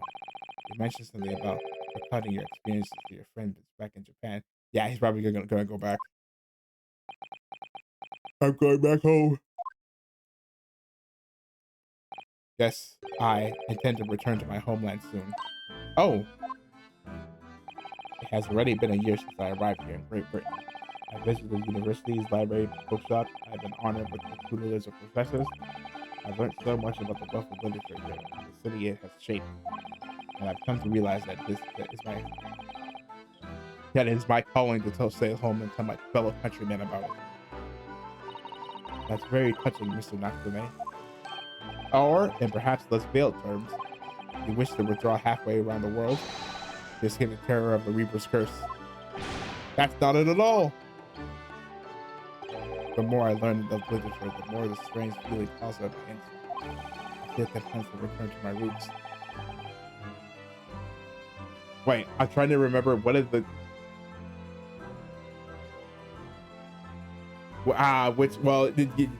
what's that one country song? Well, I think it's a bunch of it. It's more like the theme of To Pimp a Butterfly, the album, about him basically going back to the hood and sharing what he learned in the outside world. Wait, what did he say? The more says, I feel compelled to return my roots in an attempt to pen a work of my own. Oh, I see. A work of literature by Saseki could be an interesting read. And what about Mrs. Sato yourself, Mr. Nara? Mr. Naruhodo? Well, we're gonna stay here. Sorry? What about us? Will you return to Japan alongside your mustache compatriot? No. Why would we? A week has not yet passed since we arrived in London. And only now does it feel as though we have finally found our feet. And you are accommodated in a hotel at present, are you not? That's right, but we need to find lodgings before it bankrupts us. I've calculated we're going to need for this another 10 nights before our entire budget is exhausted. Well then, you can take my lodgings. Oh, the windowless room? But what it lacks in windows. It's more than makes up for with floor, ceiling, and walls. Great. And of course, I'd be happy to leave behind the accursed evil spirit. Oh my, an evil spirit. Oh yes, it tries to suffocate you while you sleep. It's an infallible wake-up call. Well, we'll think about it, if that's all right. Perhaps I can offer a more welcome alternative. Would you consider taking lodgings with me? I knew it. He's gonna ask, hey, why did you guys live with me? Huh? Consider taking lodgings with me? With you? Really? Well, a vacancy has conveniently presented itself. Though it is up to the attic. It is up in the attic, I might add. Are you sure it isn't just a storage loft? I spoke with the landlady this very morning on the matter of price, and Iris is cleaning the room as we speak. You must come at once. I presume you have no luggage to speak of? Oh, this is simply wonderful. What an honor to be invited to take a lodging in the great detective's office's attic. I'm too overcome for words. So suggesting we look elsewhere is out there. Then it's settled. Iris will prepare a welcome dinner this evening. You must come too, Mr. Natsume. I insist. I don't know what to say, but thank you, and yes. Wonderful. Then I'll go and complete the paperwork for your formal release, Mr. Natsume. It shan't take long. Somebody's happy.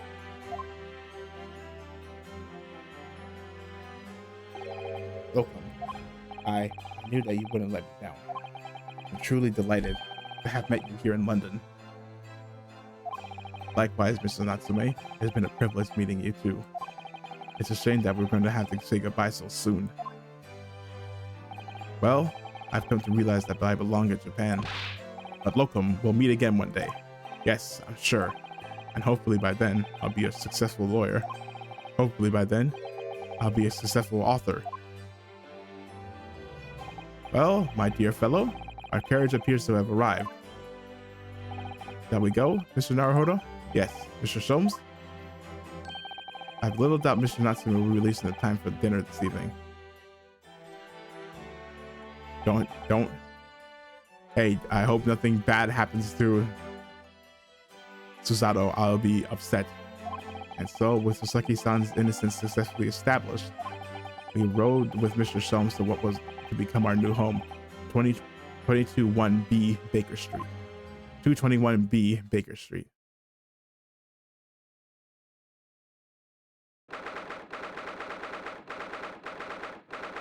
The attic room.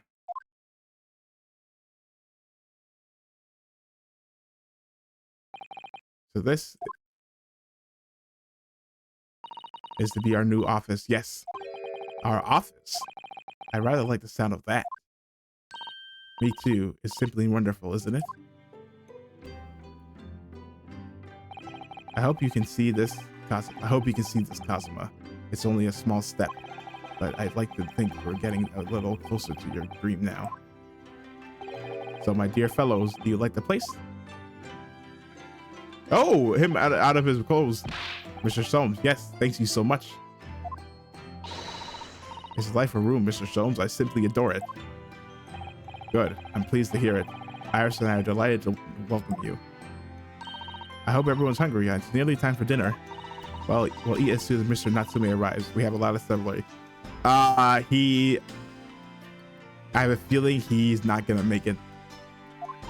Iris, you must let me help you. All right then, Susie, you can be in charge of the salad. Splendid.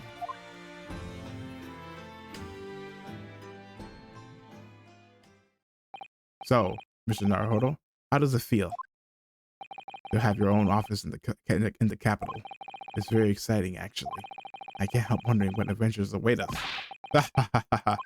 Those were precisely my sentiments when I first established my office at these premises. Until I discovered the dark truth about the city of London, that is. Sorry? London is a glorious place full of wonder, opportunity, prosperity, and mirth. But the brightest of lights casts the darkest shadows. Cast the darkest, oh yeah, that is almost cast the darkest of shadows. Shadows? What do you mean? Well, yeah, when there's a bunch of money and influence and things accumulated in one place, that usually tends to be bad. Hiding some pretty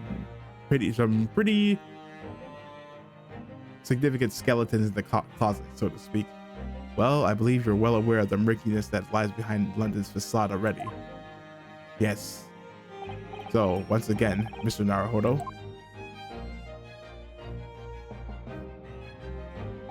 welcome to London. I get what he means. You know, it's funny though, I think I'm like with a hat on. Of course, at the time, I had no idea of the significance of those words Mr. Soames so casually spoke, but it wasn't long before my turn came to lift the facade and see the true depth of the murk that lay behind it. Uh-oh, what happened?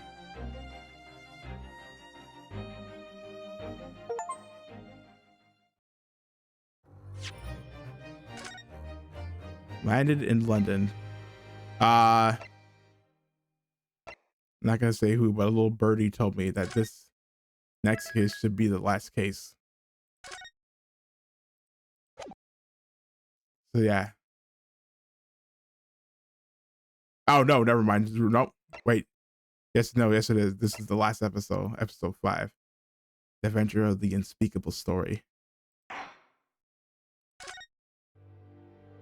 The Hound of the Baskervilles.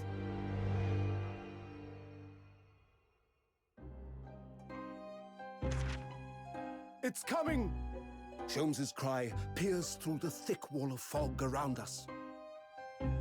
Wisps of vapor flowed over the pistol as I cocked it, and I waited breathlessly.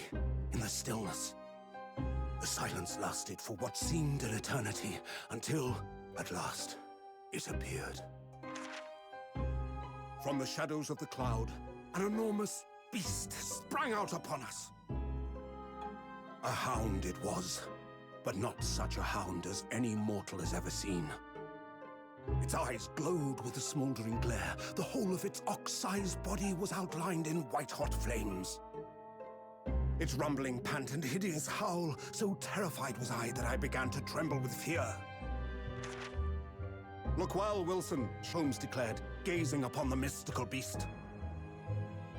"For this is the diabolical hound of the Baskervilles."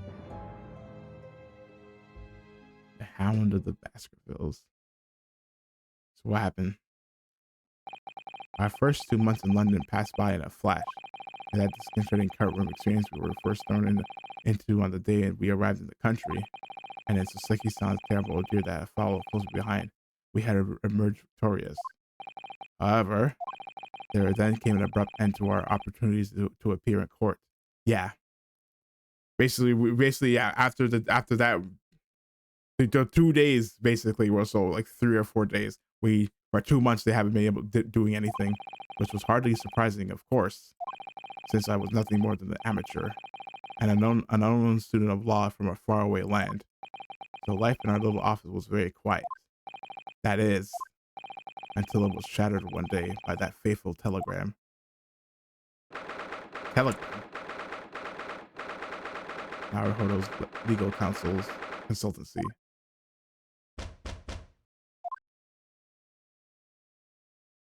This is a lot more homey.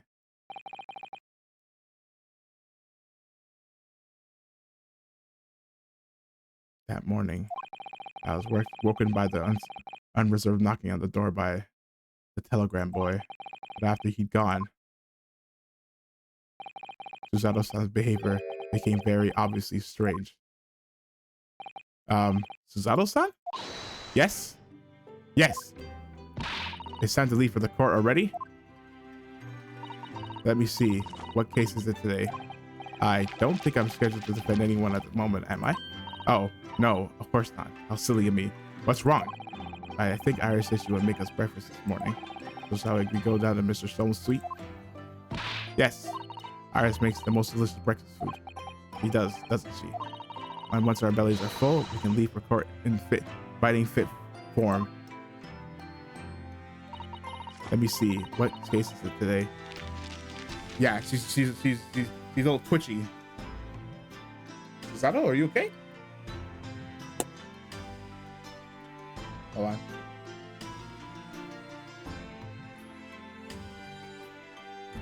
One moment.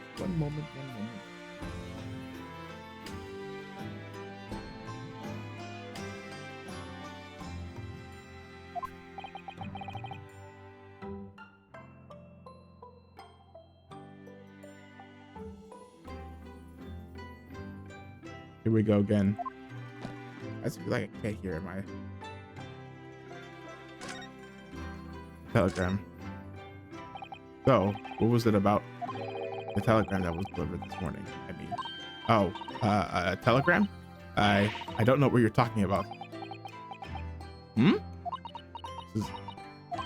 Sorry, but you're not going to get away with that. Well, I didn't think I would.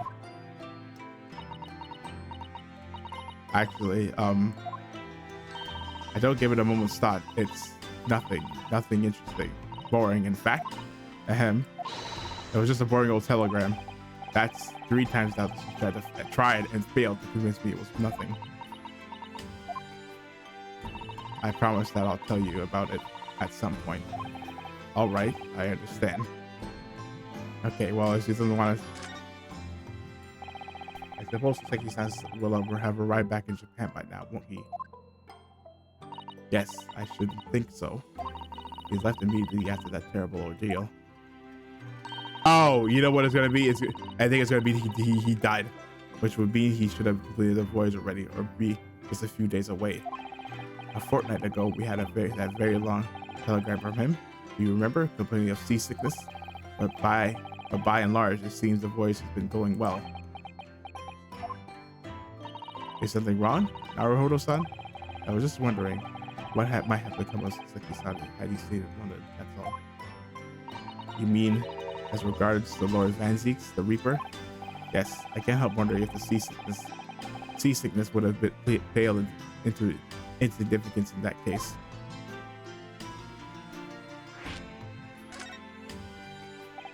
What is it they say? That no one who stands at the dock can be safe from a Reaper, right? Like the way that nightmare's trial ended on the very first day we arrived in London. Even 2 months on, the cause of that dreadful fire is still a mystery. Yes, but at least Sasaki-san is safely out the country now.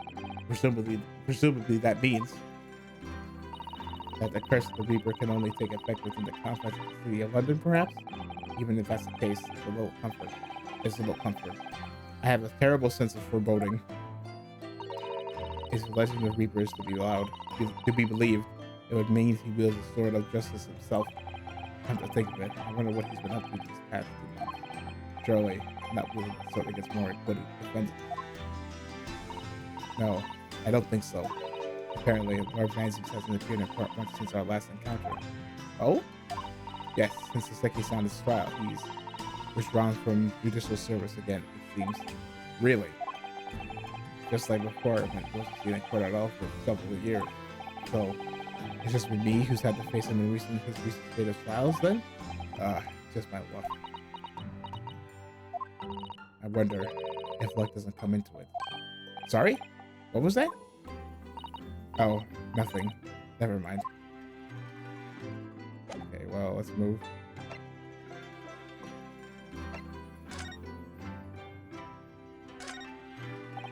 It's spring at last, and the weather is warmer now. The love is full of fire and the steam rising from the kettle. Oh, would you like some tea, Miss Naruhodo-san? Thank you, Susato-san, but I'm alright for now. The green tea Susato-san makes for me from time to time. And Iris' unique herbal infusions. This place is a paradise for a true tea lover. Green tea is just a wonderful accompaniment to British tea cakes, don't you think? Tea ceremony. This is the tea set that Susato-san had brought with her from Japan. Let's hope she hasn't noticed me slipping sugar and milk into my cup when she makes it. It's just so bitter. Tea is a drink to be enjoyed, Naruhodo-san. You really don't have to force yourself to drink it, you know? I don't like to see you screw up your fist, though.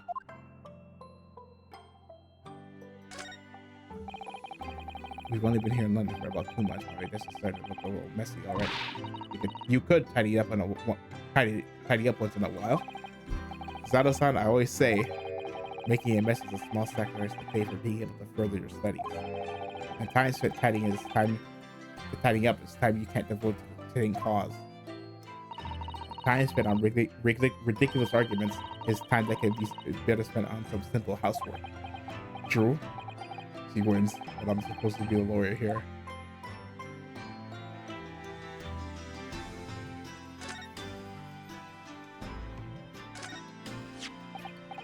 This must be. Let's see. No, you mustn't look at that. Not under any circumstances. Alright. I won't. I'm sorry, Miss Naruhodo-san, but you can be very mischievous at times. Then put the telegram away if you don't want people to looking at it. I really want to look at her desk. What is this? You were rather lucky to find that old aquarium left behind here. The prongs we put there are doing rather well. And the anemones too. It's a wonderful invention, isn't it? The sea behind the glass inside your room. Another example of Great Britain's greatness. Having to clean it out and change the water isn't so great though, isn't it? No, it is not. You know, I've never seen the inside of your room there, Susato-san. Never even peeked inside. I should think so too. A young maiden's private chamber is a place of bittersweet secrets, you know? Whatever you say, young maiden. Okay, before we go down, I'm gonna use the washroom, so hold on. One sec.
are back.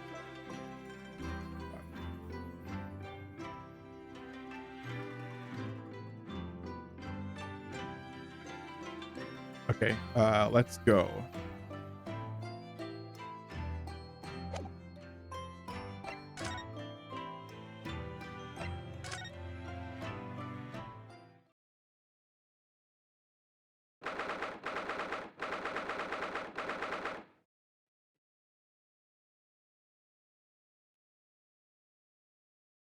Jones Sweet. Morning, Runo. Morning, Susie.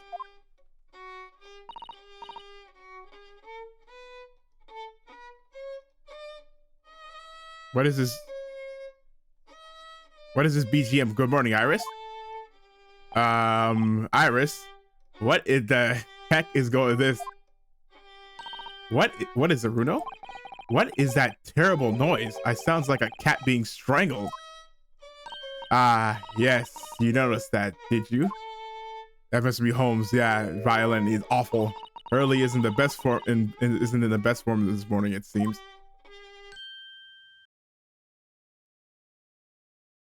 Oh, wait, huh? Hello. What the heck is wrong? Hello, Mr. Sholmes? Good morning. A good morning to die, perhaps. Whoa, uncharacteristically downtrodden. He's usually jubilant and jovial.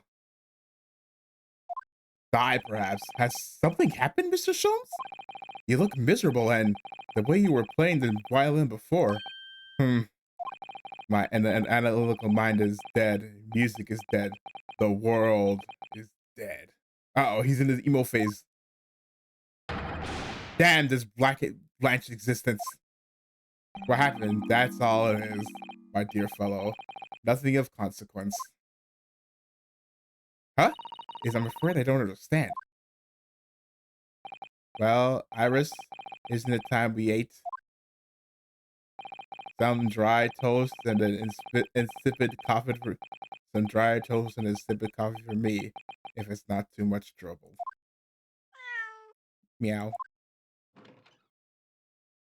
Oh, wait, this cat is here too? Oh, look, it's Wakahai. Good morning, boy. Oh, yes. His cat, he probably couldn't bring it back. Meow. I heard someone say Wakahai. That must be some sort of tiny door for cats. But how did it get here? Hold on, everyone. Time for breakfast. Oh, wonderful. Let me help you, Iris. It would indeed be a fine day to die. I knew something looked different.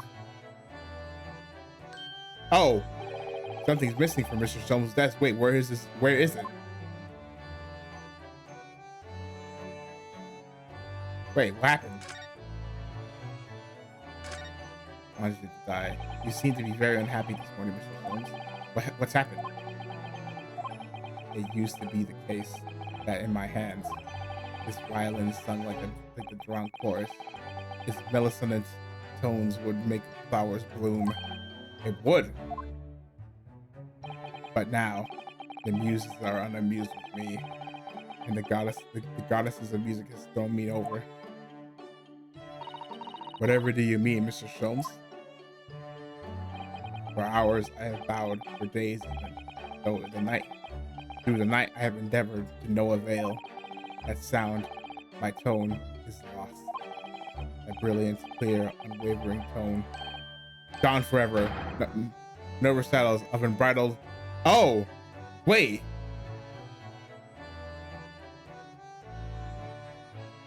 That brilliant, clear, unwavering tone, gone forever. No more recitals of unbridled emotion. Why is he doing the same thing as Soseki? Well, you haven't been practicing much lately, have you, Hurley? But still, don't worry. I'm sure it will come back to you in time. Heed my words, Mr. Naruhodo. The goddesses of arts are fickle.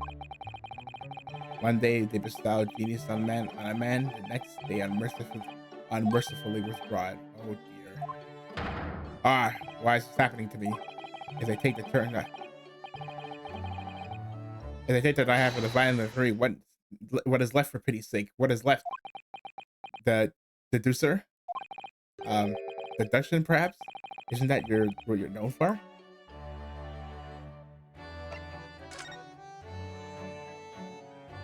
Mr. Sholmes, I don't like to pry, but the desk was rather empty today. Ah, well done, Mrs. Otto. Your observation skills do you credit. Oh, no, Mr. Sholmes, they pale into insignificance when compared to yours. You'd struggle not to notice, wouldn't you? You mean Hurley's Great Analytic Telescope? That's at the Windy Bank now. Sorry? At the Windy Bank? No, Windy Banks, the pawnbrokery. Oh, pawn? What? You mean you pawned that enormous machine of yours? It has some considerable value, you see. Quite undeservingly. But isn't it a very important machine? Isn't that a very important machine for your work? I do wish you had consulted with if your situation had become so desperate. I should have gladly passed what little income I have to you. Dear madam, things are far from desperate. But the pawnbroker you have has a wonderful machine. How can it be anything but desperate? Making use of pawnbrokery is quite ordinary here in London, I assure you. It is? This is not ordinary at all. It would seem that neither of you fully understand how pawnbroking works. Oh, what's to understand exactly?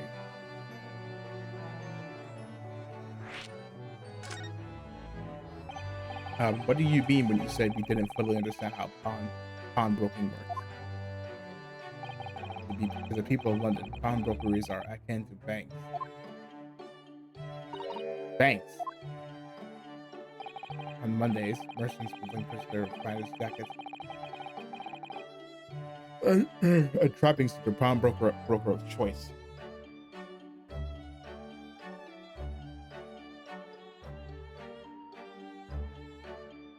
No, this their broker of choice.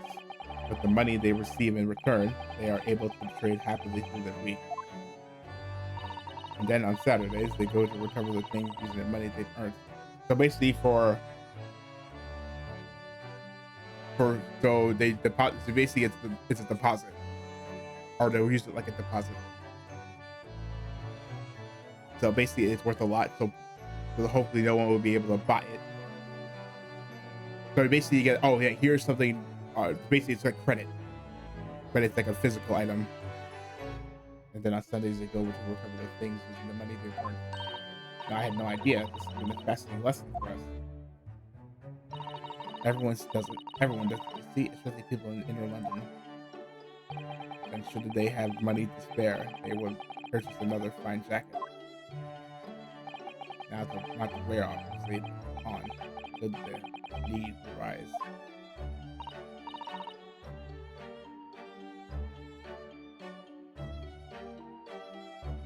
Oh, how ingenious. So whatever we have something that's getting in the way, we leave it at window banks, you see? A pawnbrokery can be thought of as an extremely secure vault. Who would have thought that even pawnbrokers are different here in Great Britain? Of course, you have to watch Hurley with it. First, you have to watch Hurley with it. Sometimes he pawns things you really shouldn't. Don't you, Hurley? What does it matter? The world is dead to me now.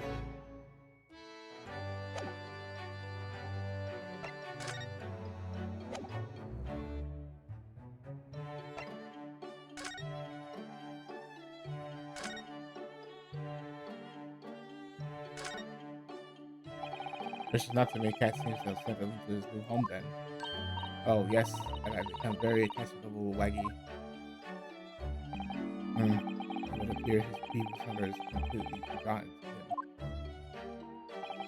Cats are unfeeling creatures. Their mews are empty as the hearts of beasts.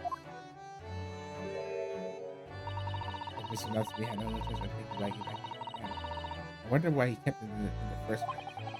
I guess he would have taken him if he could. Pets are strictly forbidden in Orange Stream Fish parents. And for good reason, terrible things that happen to those who pass are not obeyed.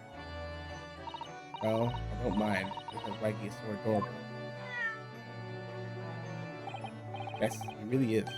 Oh yes, what about the door? I don't remember seeing that tiny thing in the main door before. Where did that come from? Oh, you notice? You're observant, Bruno. Look, I use this. It's my latest invention. What? What is that? I call it the cat flapomat. Gosh, a machine for making doors just for cats? That's right. You can make a cat flap for a little furry friend like Waggy in seconds. And you can do it in any door at all, no matter what it's made of. It's very powerful, you see? Wouldn't it make the cat flap rather than making a machine to make the cat flap? Well, yes, maybe, but now I can make cat flaps anywhere I like it.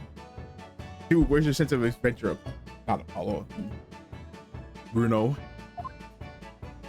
Oh, I think it's wonderful. You must make one for us at the door of our office upstairs, Iris. She really knows how to come up with unconventional inventions, this girl.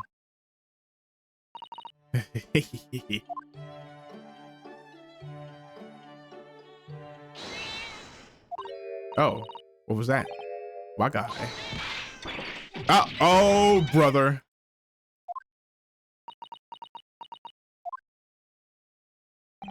What was that? Oh no, Wagahai is tangled up in your violin. I mean, he thinks it's a toy. No, what's he doing to it? Oh dear, Mr. Stone's pressed his violin. Why should I care? What? I shouldn't be surprised. If the cat is a more accomplished musician than I am, I now. Mr. Stones really isn't a poor spirituality. Well, anyway, I'll put it back where it lives, shall I? Hurley? Out of the cat's reach if possible. Maybe we should assist the damage.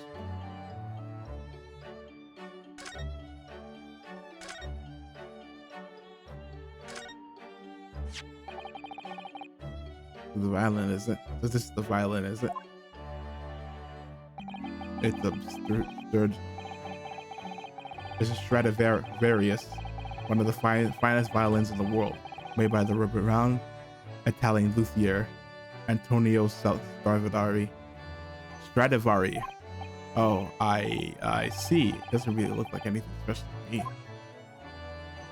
I happened upon it covered in dust, languishing in a pawn shop down on a nondescript back alley. The broker had no idea of its value, so I was able to purchase it for a mere 55 shillings. 50 mere? How honorable of you.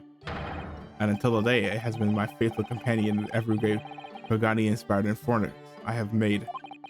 I ask you, is there a reason to live in a world devoid of music? To tolerate this blind existence?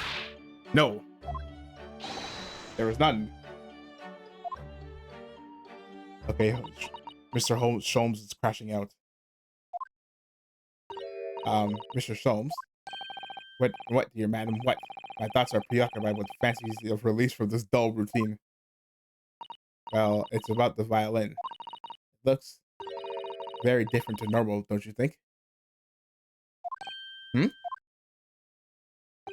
What do you mean, Mrs. Otto? You think we've been robbed? Oh, Susie's right. Yes. The tone of the wood is completely different. And it's not, oh, I'm sure there was no crack before. Wait, it's not even the right size, is it? What's this? He's been robbed. I'm terribly sorry to have to tell you this, Mr. Stones, but you've been robbed. That instrument isn't a violin at all. It's a cello. It's a viola. It's a viola. I believe it's an entirely different instrument called a viola. Yeah, similar to size, but I believe it's smaller. What? Oh, Mr. Sholmes, are you alright? You're right. You're quite right. This isn't my faithful Stradivarius. So what? Pray, is this piece of string flotsam? Not your faithful performance partner, then. Ah, I see what must have happened. Uh-oh. He got fleeced. They probably put it in a pawnbroker. It probably got fleeced. You do, Iris? This is just a simple mix-up. It sounds like Iris would be able to tell us exactly what happened if we ask her.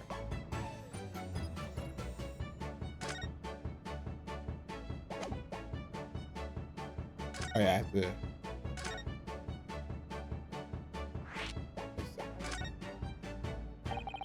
What did you mean by mixed up, Iris? Well, you see, this violin, sorry, this viola, I mean, was that Winterbank's played until last week's. The pawnbrokers? No, not Mr. Stone's beloved musical partner. There is a proverb from the East, with which you are no doubt familiar, my dear fellows. Always let a beloved child travel. Yes, indeed. So you set your beloved violin to the pawnbroker and hope that it will experience personal growth? Oh, what a wonderful idea. What are you talking about? Sato, what are you talking about?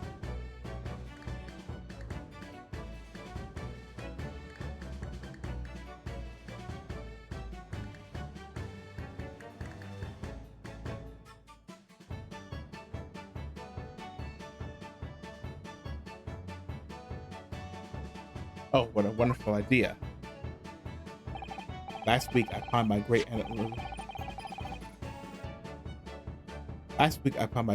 analytoscope in order to release my precious instrument. But it would appear that Mr. Winbank mistakenly furnished me with this powdery fiddle instead. My ears cannot be deceived by the hollow timbre of this piece of timber. No, but your every sense was deceived by the fact that it just had strings. Pshaw. Sure. A fine state of affairs this is, and why I always say, Mr. Naruhodo, never trust a pawnbroker. They'll try to fiddle you every time. But earlier you told us that you could think of a pawnbroker as an extremely secure vault. Come on, Mr. Naruhodo. Dilly-dallying will get you nowhere.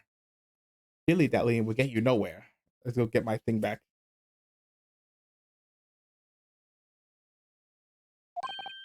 Sorry. Crunching your toes with that vacant aspect. Pressing your coffee so obtusely. Are you not a little embarrassed by your own conduct, considering the urgency with which we are faced? You must visit Mr. Winback's brokery at once. That's right, isn't it, Mr. Sholmes? Precisely, Mr. Zato. Without a moment's delay. But I haven't finished my bacon and eggs.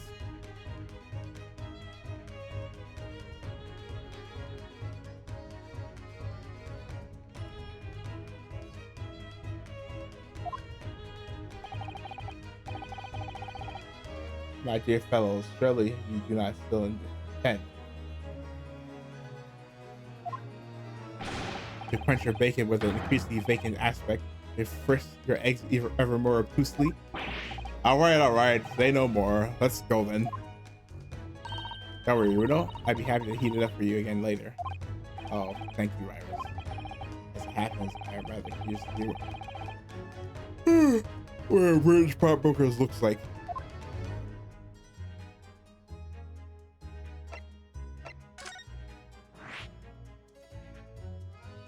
With the Baker Street, what?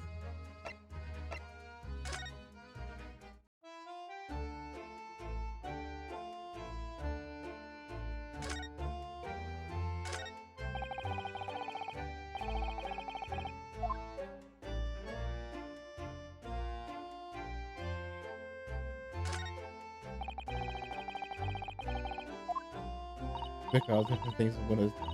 That's Winterbank, the pawnbrokery. It looks much smarter than a pawnbroker shop in Japan, doesn't it? Yes, you're right. I find pawn shops at home rather inapproachable, personally.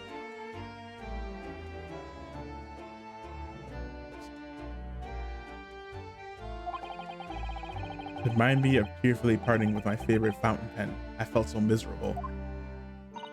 What doesn't kill us makes us stronger, Mr. Naruhodo.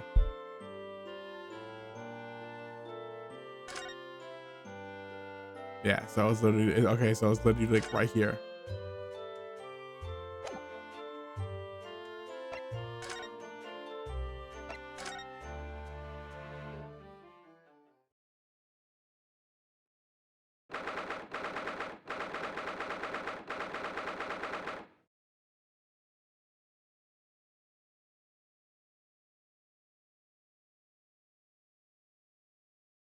Just thinker.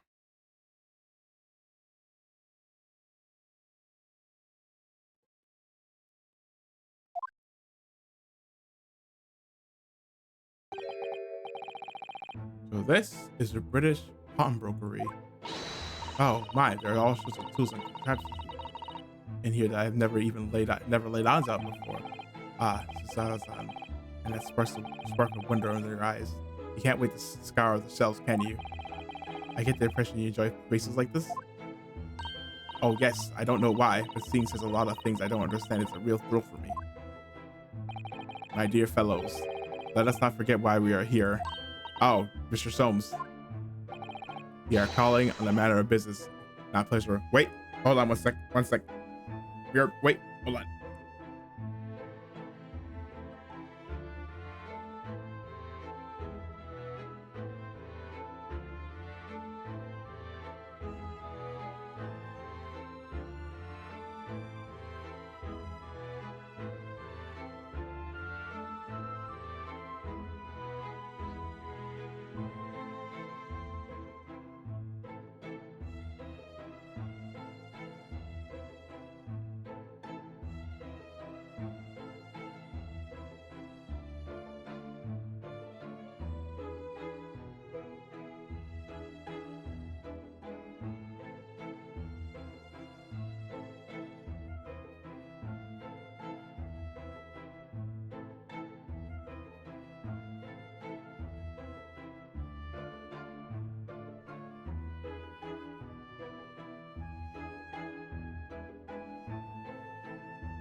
Sorry, I'm back.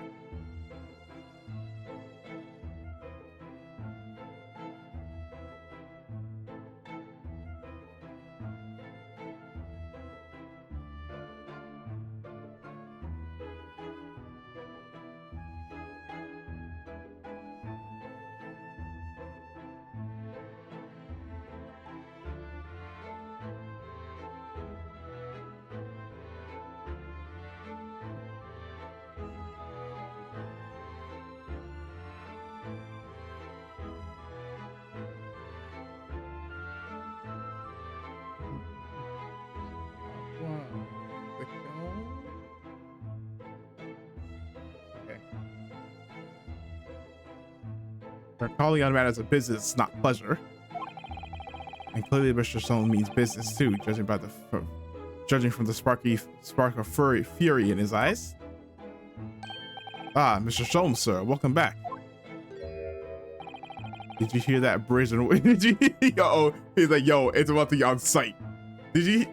Like, I'm sorry, but did you all hear that brazen welcome? Well, yes, we are potential customers after all. We are disgruntled customers, Mr. Naruhodo, and it's time to inform Mr. Windy Bank of our ire. Come, the fight is afoot. Hey, dude. Hey, sir. Naturally, you will recall this, which I retrieved from you some days ago. Yes?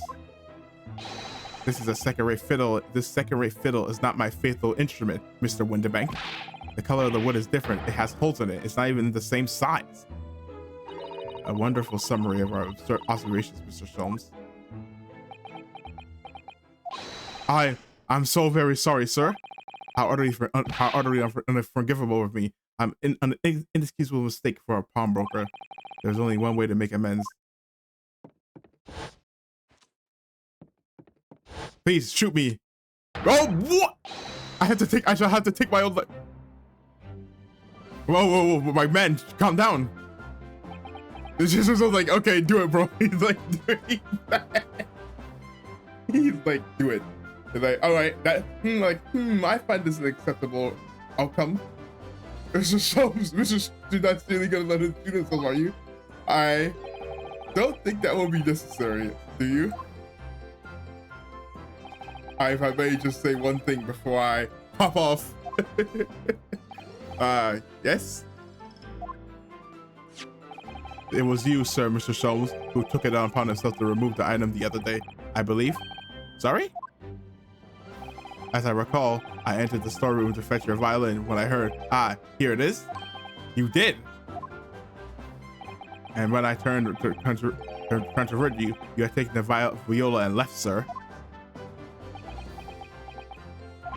However, there can be no doubt that the blame lies firmly at my own door for allowing you to leave, so I shall not grumble or grouse any longer. May this guilt die with me. No, stop, my dear fellow. The fault is mine. Ugh. Phew.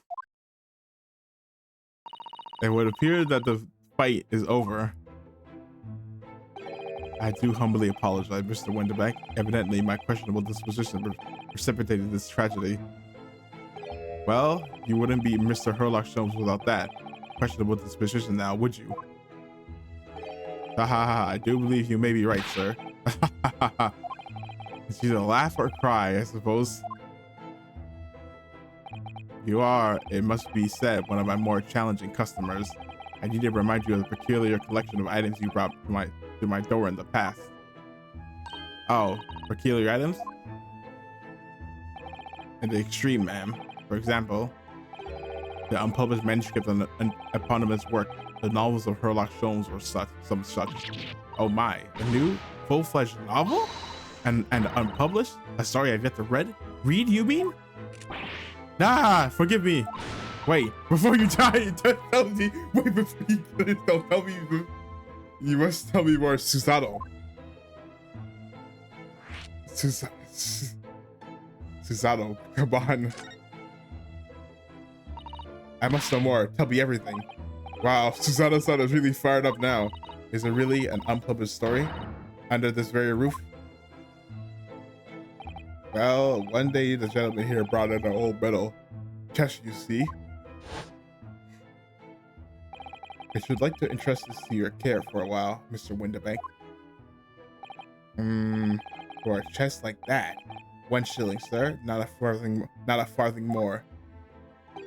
The house is something of very great value indeed. The latest manuscript recounting the adventures of one Mr. Sherlock Sholmes. I beg your pardon, a manuscript? You wish to deposit a manuscript? Indeed I do, for I am confident it will be quite safe here. And that was that. Such Mr. Sholmes' latest tale of otherworldly mysteries lie dormant in my storeroom. Oh, I lied about that, he's gonna say. Mr. Sholmes, is that really true? No. Do I sense that someone doesn't want to talk about this? I continue to pay your fee, do I not? Then kindly store my belongings securely. Of course, sir, of course. They're safe and sound with me, I assure you, on my life. This is all so strange. No, shh, Jesus Christ.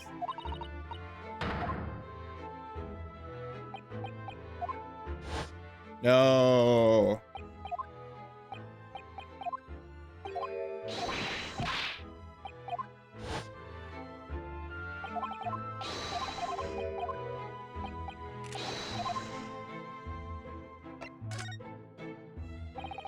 I wonder, could I ask you something? Ah, a gentleman from the east, I see. Yes, that's that sable suit. I suppose I could offer you 6 pence for it. Without wishing to offend, the tone is somewhat dull. Sorry? Aha, before you spend the attire, man. 5 guineas, or no less.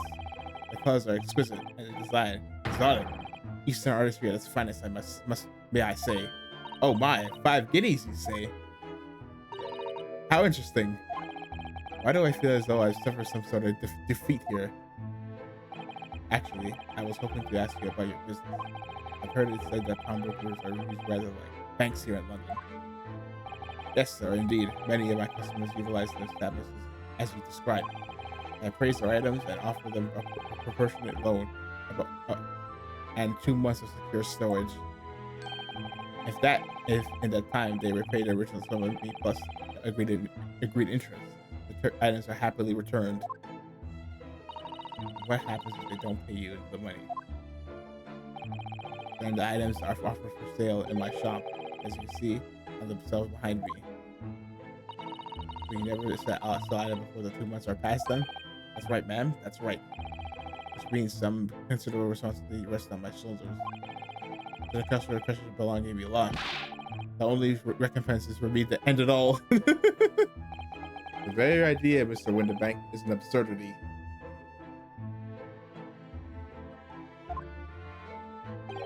One should never talk of wisdom by so casually. You 5 minutes ago, man. Come on. Says the man who was telling us. Oh, it was a good day. It died. Only this morning. And let us not forget, we really have to take measures to ensure that such a tragedy ever occurs. Oh, what sort of measures? I introduced a simple device which Mr. Windibank has installed here in his shop. I call it the red-hatted recorder. Is that not so, Mr. Windibank? What was that deep sigh about? It must be break half the time.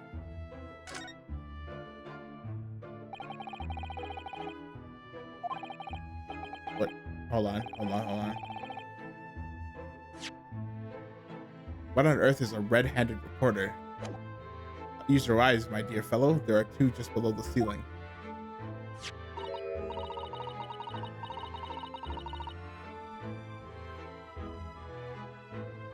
I can see what appears to be a video, to be a camera attached to some sort of timing device. Very astute.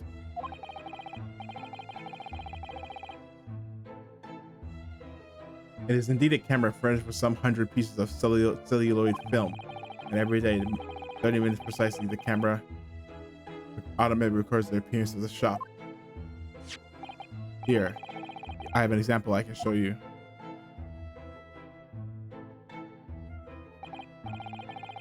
Yes, from the print you can see the camera sent to record the activity at the shop counter. A developed shuffle type of film so it's so sensitive it produces a crystal clear image even in darkness. Really? That's extraordinary. Extraordinary. Yes, you can clearly see the counter and the door behind it. Look.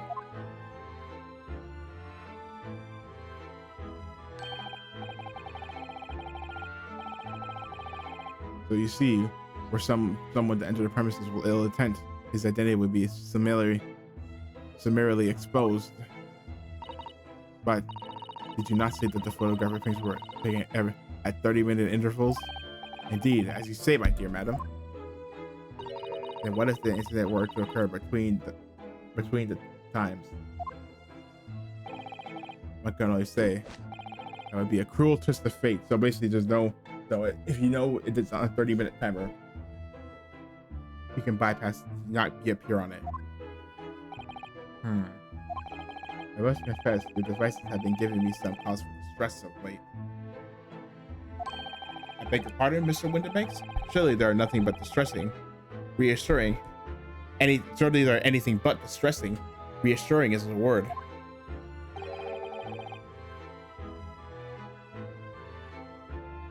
It's the cost of the film, sir.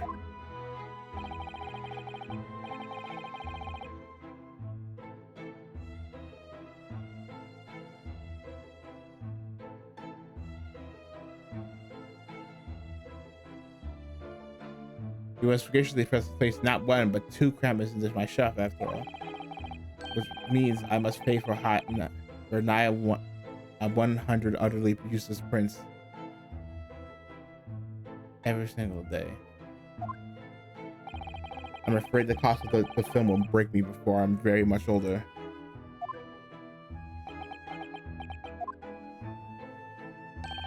Nevertheless, a small price to pay to ensure the safety. Sorry, I'm not speaking because, oh my gosh, I don't know what it is. The sleepiness hit me. When we finish with this, I will probably stop. Nevertheless, the small price to pay to ensure the safety of my preferred pawnbroker is no. My dear fellow, we were on the verge of we verge on an age where safety and security come out at a price. Oh, yeah, he's kind of spent in the wrong direction.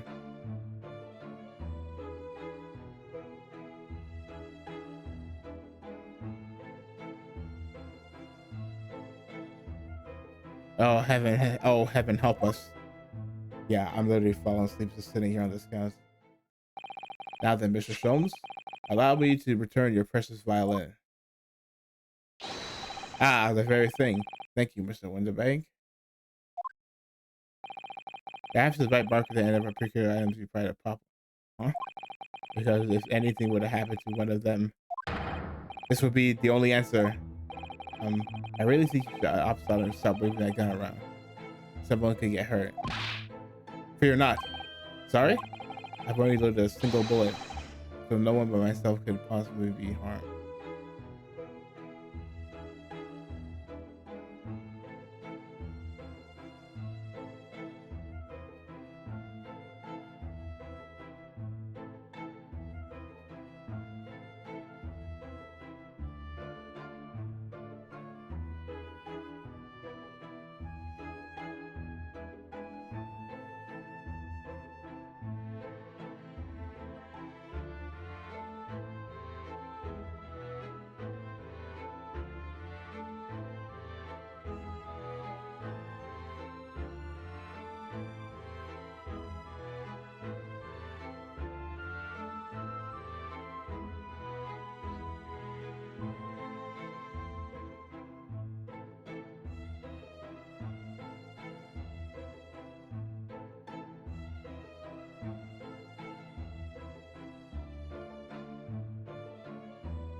Oh, whoa, whoa, whoa, whoa, whoa, whoa.